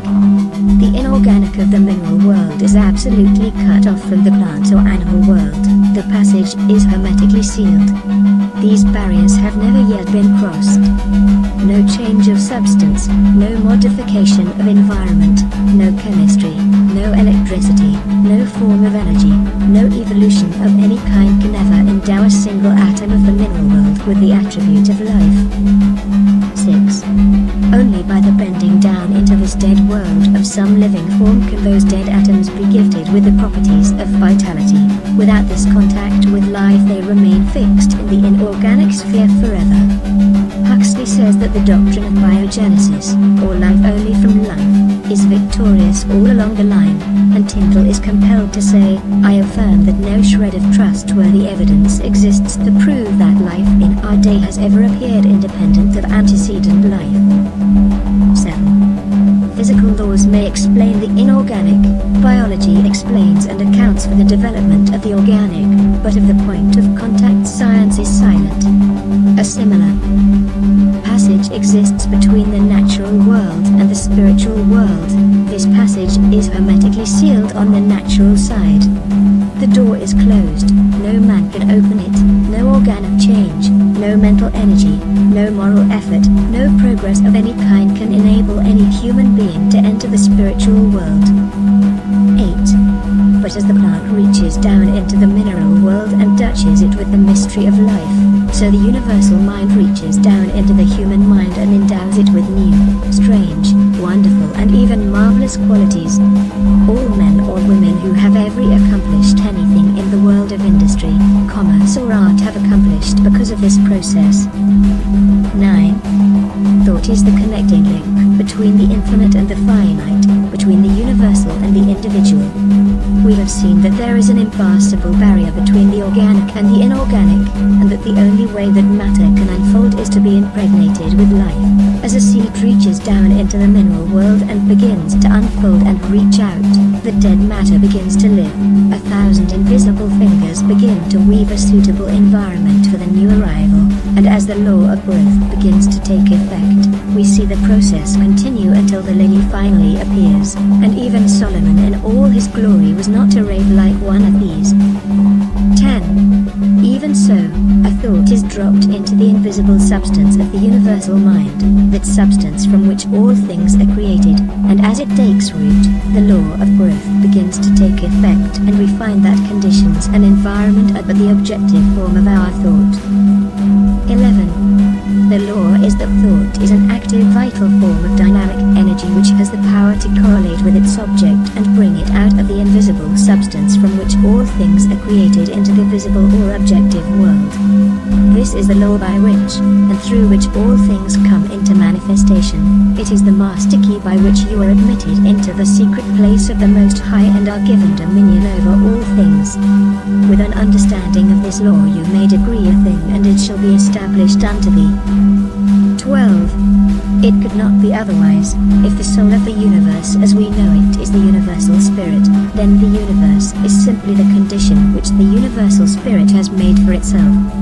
We are simply individualized spirit and are creating the conditions for our growth in exactly the same way. 13. This creative power depends upon our recognition of the potential power of spirit or mind and must not be confused with evolution. Creation is the calling into existence of that which does not exist in the objective world. Evolution is simply the unfolding of potentialities involved in things which already exist. 14. In taking advantage of the wonderful possibilities opened up to us through the operation of this law, we must remember that we ourselves contribute nothing to its efficacy. As the great teacher said, it is not I that doth the works, but the Father that dwelleth in me, he doth the work. We must take exactly the same position. We can do nothing to assist in the manifestation. We simply comply with the law, and the all-originating mind will bring about the result. 15. The great error of the present day is the idea that man has to originate the intelligence whereby the infinite can proceed to bring about a specific purpose or result. Nothing of this kind is necessary. The universal mind can be depended upon to find the ways and means for bringing about any necessary manifestation. We must, however, create the ideal, and this ideal should be perfect. 16. We know that the laws governing electricity have been formulated in such a way that this invisible power can be controlled and used for our benefit and comfort in thousands of ways. We know that messages are carried around the world, that ponderous machinery does its bidding, that it now illuminates practically the whole world, but we note that if we consciously or ignorantly violate its law by touching a live wire, when it is not properly insulated, the result will be unpleasant and possibly disastrous. A lack of understanding of the laws governing in the invisible world has the same result, and many are suffering the consequences all the time. 17. It has been explained that the law of causation depends upon polarity. A circuit must be formed. This circuit cannot be formed unless we operate in harmony with the law. How shall we operate in harmony with the law unless unless we know what the law is. How shall we know what the law is? By study, by observation. 18. We see the law in operation everywhere. All nature testifies to the operation of the law by silently, constantly expressing itself in the law of growth. Where there is growth, there must be life. Where there is life, there must be harmony, so that everything that has life is constantly attracting to itself the conditions and the supply which is necessary for its most complete expression. 19. If your thought is in harmony with the creative principle of nature, it is in tune with the infinite mind, and it will form the circuit. It will not return to you void, but it is possible for you to think thoughts that are not in tune with the infinite, and when there is no polarity, the circuit is not formed.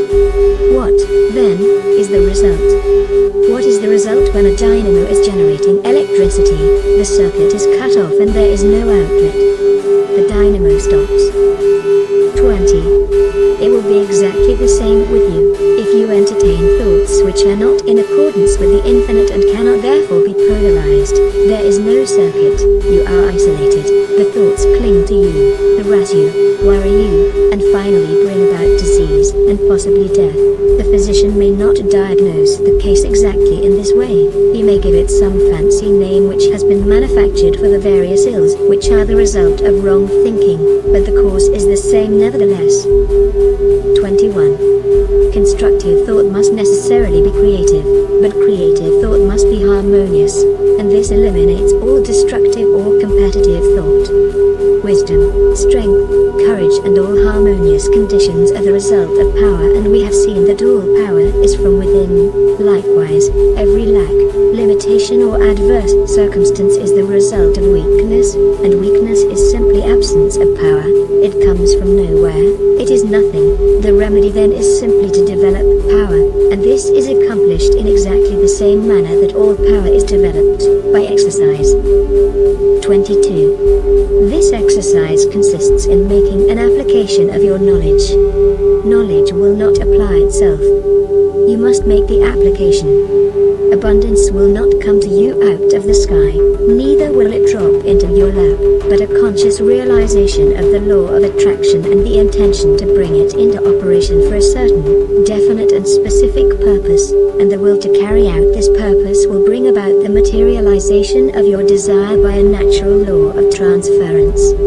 If you are in business, it will increase and develop along regular channels, possibly new or unusual channels of distribution will be opened, and when the law becomes fully operative, you will find that the things you seek are seeking you. 23. This week select a blank space on the wall, or any other convenient spot. From where you usually sit, mentally draw a black horizontal line about 6 inches long. Try to see the line as plainly as though it were painted on the wall. Now mentally draw 2 vertical lines connecting with this horizontal line at either end. Now draw another horizontal line connecting with the 2 vertical lines. Now you have a square. Try to see the square perfectly. When you can do so, draw a circle within the square.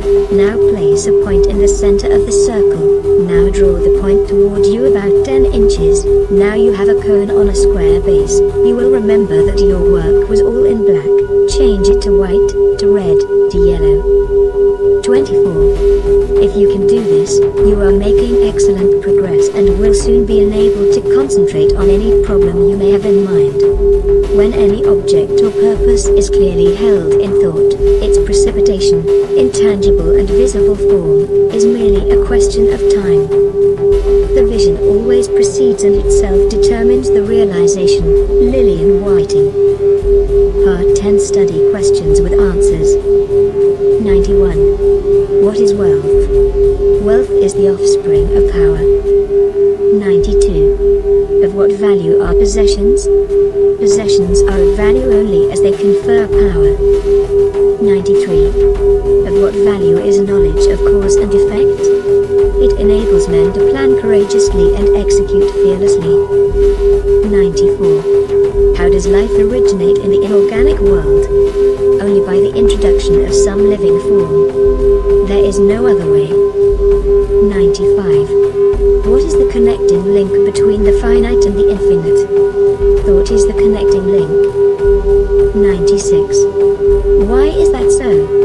Because the universal can manifest only through the individual. 97. Upon what does causation depend? Upon polarity. A circuit must be formed. The universal is the positive side of the battery of life. The individual is the negative, and thought forms the circuit.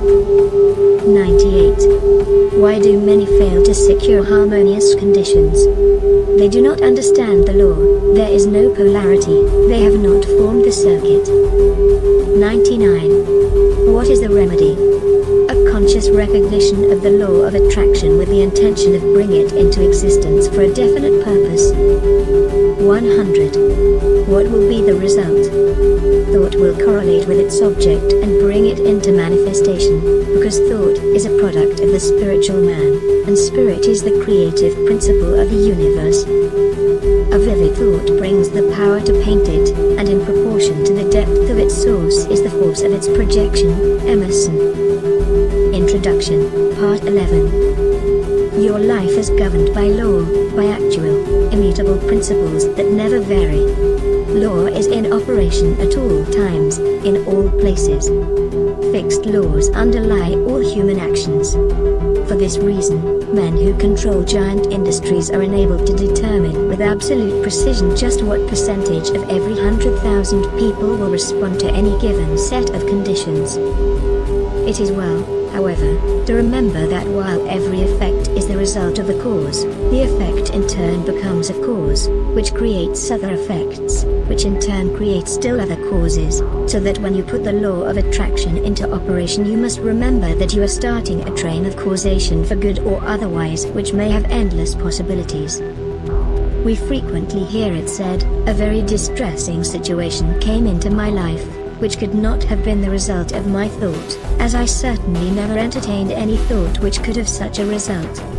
We fail to remember that like attracts like in the mental world, and that the thought which we entertain brings to us certain friendships, companionships of a particular kind, and these in turn bring about conditions and environment, which in turn are responsible for the conditions of which we complain. Part 11. 1. Inductive reasoning is the process of the objective mind by which we compare a number of separate instances with one another until we see the common factor that gives rise to them all. 2.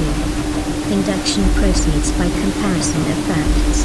It is this method of studying nature which has resulted in the discovery of a reign of law which has marked an epoch in human progress. 3. It is the dividing line between superstition and intelligence. It has eliminated the elements of uncertainty and caprice from men's lives and substituted law, reason, and certitude. 4. It is the watchman at the gate mentioned in a former lesson. 5.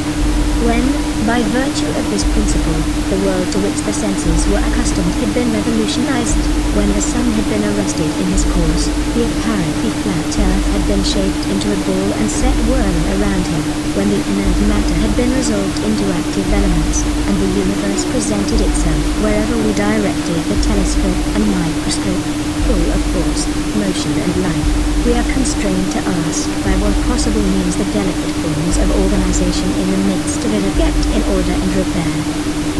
6. Like poles and like forces repel themselves or remain impenetrable to each other, and this cause seems in general sufficient to assign a proper place and distance to stars, men and forces. As men of different virtues enter into partnership, so do opposite poles attract each other. Elements that have no property in common like acids and gases cling to each other in preference, and a general exchange is kept up between the surface and the demand. 7. As the eye seeks and receives satisfaction from colors complementary to those which are given, so does need, want and desire, in the largest sense, induce, guide and determine action. 8.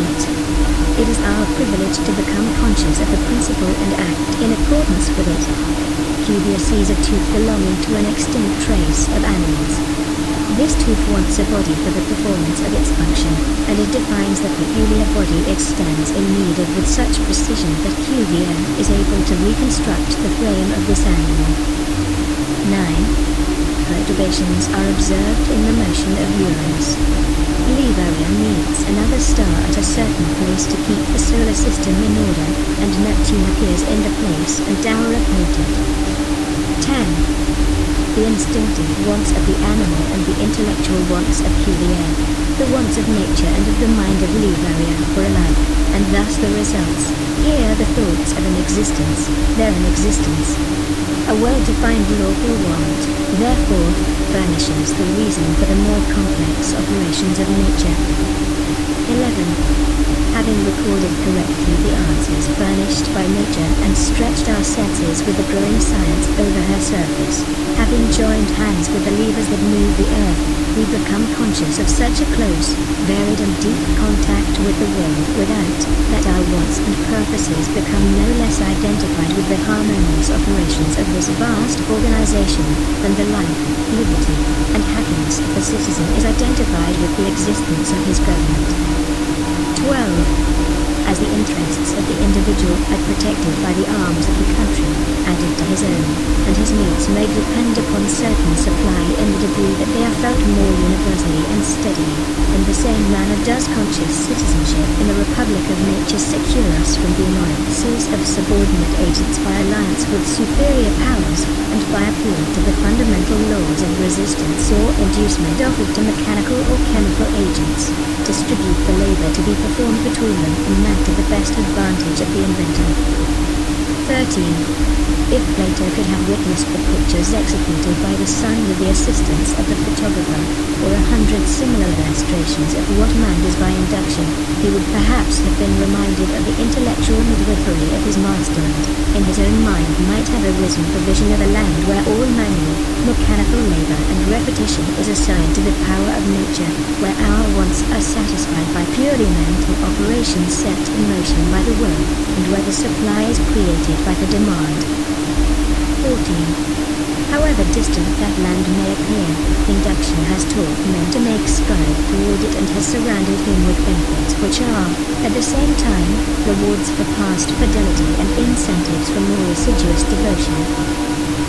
15. It is also innate in concentrating and strengthening our faculties for the remaining part, giving unerring solution for individual as well as universal problems, by the mere operations of mind in the purest form. 16. Here we find a method, the spirit of which is, to believe that what is sought has been 17. Accomplished, in order to accomplish it, a method, bequeathed upon us by the same Plato who, outside of this sphere, could never find how the ideas became realities. 18. This conception is also elaborated by Swedenborg in his doctrine of correspondences, and a still greater teacher has said, what things soever ye desire, when ye pray, believe that ye receive them, and ye shall have them. Mark 11:24. The difference of the tenses in this passage is remarkable. 19. We are first to believe that our desire has already been fulfilled, its accomplishment will then follow. This is a concise direction for making use of the creative power of thought by impressing on the universal subjective mind, the particular thing which we desire as an already existing fact. 20. We are thus thinking on the plane of the absolute and eliminating all consideration of conditions or limitation and are planting a seed which, if left undisturbed, will finally germinate into external fruition. 21. To review, inductive reasoning is the process of the objective mind, by which we compare a number of separate instances with one another until we see the common factor that gives rise to them all. We see people in every civilized country on the globe, securing results by some process which they do not seem to understand themselves, and to which they usually attach more or less mystery. Our reason is given to us for the purpose of ascertaining the law by which these results are accomplished. 22. The operation of this thought process is seen in those fortunate natures that possess everything that others must acquire by toil, who never have a struggle with conscience because they always act correctly, and can never conduct themselves otherwise than with tact, learn everything easily, complete everything they begin with a happy knack, live in eternal harmony with themselves, without ever reflecting much what they do, or ever experiencing difficulty or toil. 23. The fruit of this thought is, as it were, a gift of the gods, but a gift which few as yet realize, appreciate, or understand. The recognition of the marvelous power which is possessed by the mind under proper conditions, and the fact that this power can be utilized, directed, and made available for the solution of every human problem is of transcendental importance. 24. All truth is the same, whether stated in modern scientific terms or in the language of apostolic times. There are timid souls who fail to realize that the very completeness of truth requires various statement, that no one human formula will show every side of it. 25. Changing, emphasis, new language, novel interpretations, unfamiliar perspectives, are not, as some suppose, signs of departure from truth, but on the contrary, they are evidence that the truth is being apprehended in new relations to human needs, and is becoming more generally understood. 26. The truth must be told to each generation and to every people in new and different terms, so that when the great teacher said, "Believe that ye receive and ye shall receive," or, when Paul said, "Faith is the substance of things hoped for," the evidence of things not seen, or, when modern science says, "The law of attraction is the law by which thought correlates with its object," each statement, when subjected to analysis, is found to contain exactly the same truth, the only difference being in the form of presentation. 27. We are standing on the threshold of a new era.